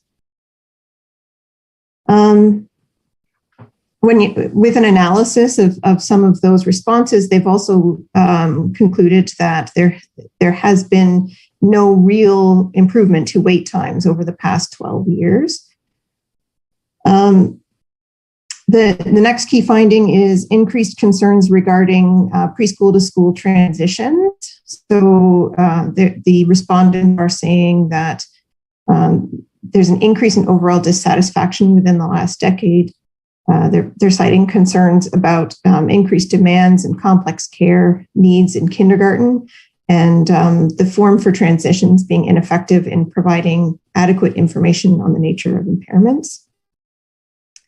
And then finally, a key finding is continued challenges during the ongoing COVID-19 pandemic. So there are some positives actually where they mentioned that virtual practice does have a role, and most school boards see some form of it continuing in the future.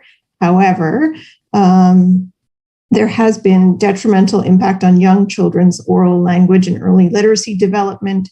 This is going to have implications on the need for these services going forward. And also, there's been some reduced early intervention opportunities and increased wait lists. Assessments have become a little bit more difficult. And then it mentions about the learning environment involving PPE being a challenge as well, which I think we've talked about in some previous meetings. Okay, so that's the summary of the key findings, and the report has been circulated. So if anyone wanted to read it more thoroughly and wanted to discuss any more, then I'm available to do that. Thanks, Eva. Thank you. Appreciate that. And does anybody have any questions for Elizabeth with respect to the report? Donna, go ahead. I don't know if you know, Elizabeth, because some of the data behind it, as far as, because I know at one point I was reading they ended up throwing out one board because it was way off as far as the number of people, and I kind of figured that I can kind of figure what that board was, but I was just wondering if that information was collected as far as size of boards and things like that. So if that information was collected, sorry, I didn't hear the. Yeah, if the information is around the responses as far as the size of boards and so forth, because it makes, and geographics and stuff like that, sort of the data, the metrics of, or not the metrics, whatever, what's the word? I can't think tonight. The metrics of the thing, I think it is, of the data. Mm-hmm. Well, yeah, I'm not sure about all of the statistical analyses, but they do acknowledge that there is like quite a big variety in how services are structured and provided. And when you're talking about geographical distances and proximity to urban centers and all of that sort of stuff, population size, it's all going to make a difference into how satisfied people are, how they respond to these, and how the services are provided. So they do say that that's kind of part of what goes into their key finding of saying that we could use some better guidelines and standardization because it seems a little hodgepodge. They didn't provide in that summary any detailed statistical methods, so I'm not sure how the data was analyzed, but I know that there was variation. Yeah. Okay, thanks. Thank you. Anybody else have any questions for Elizabeth with respect to that?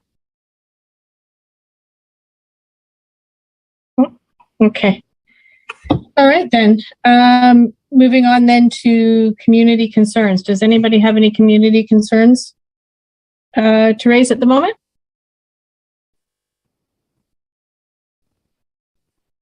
No?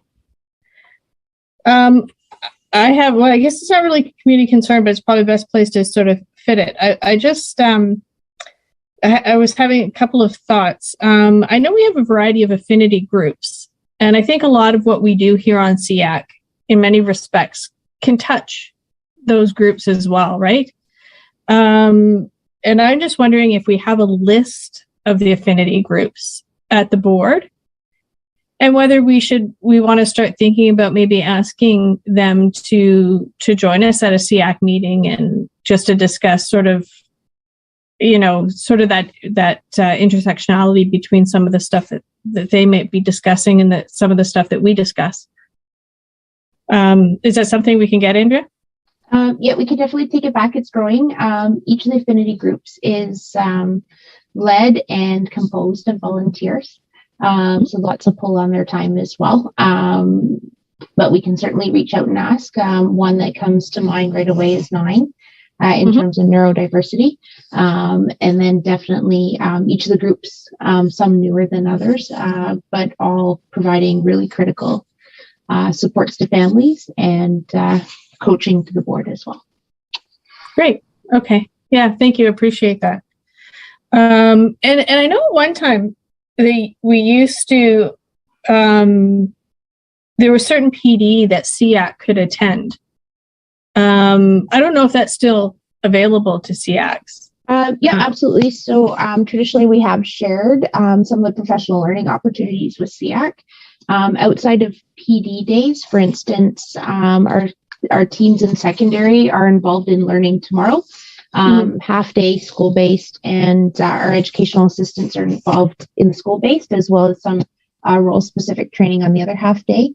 Outside of that, as a district, we've paused professional learning due to prioritization of keeping schools and classrooms open and staffing and unfilled staffing pressures that way.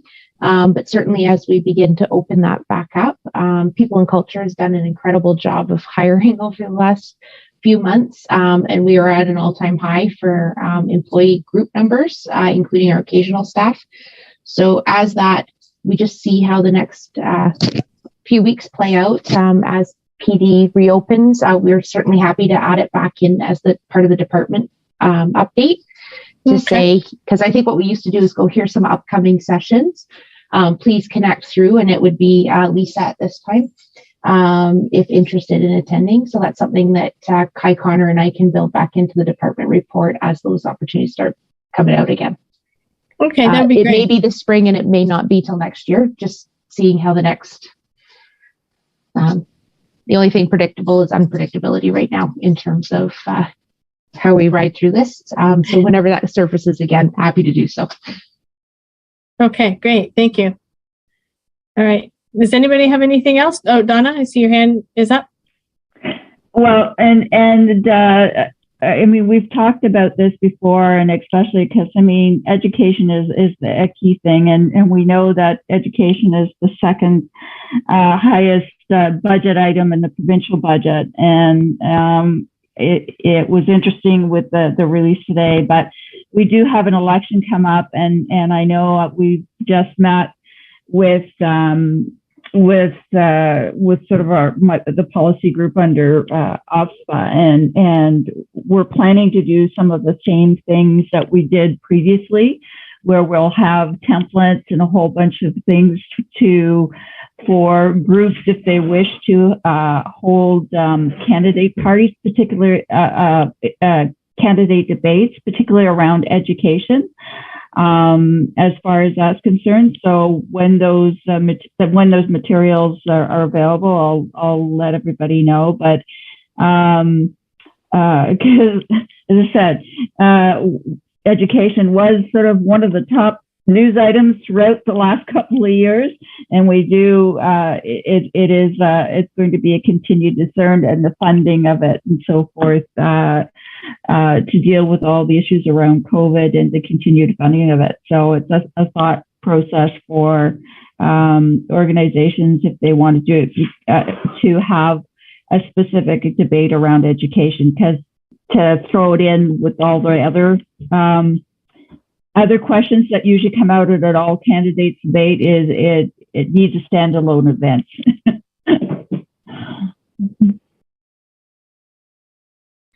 Okay, that'd be great. Thank you, Donna. Thank you.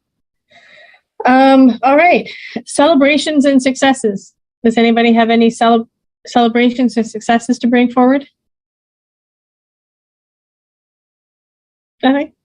Well, okay. Our next SEAC meeting is scheduled for March 10th, 2022. I believe virtually again. Yeah. Okay. How about a motion to adjourn? Donna, seconders? Elizabeth, all in favor? Okay. Thanks, everybody. Have a great night. Appreciate it. Good night, everyone. Good night.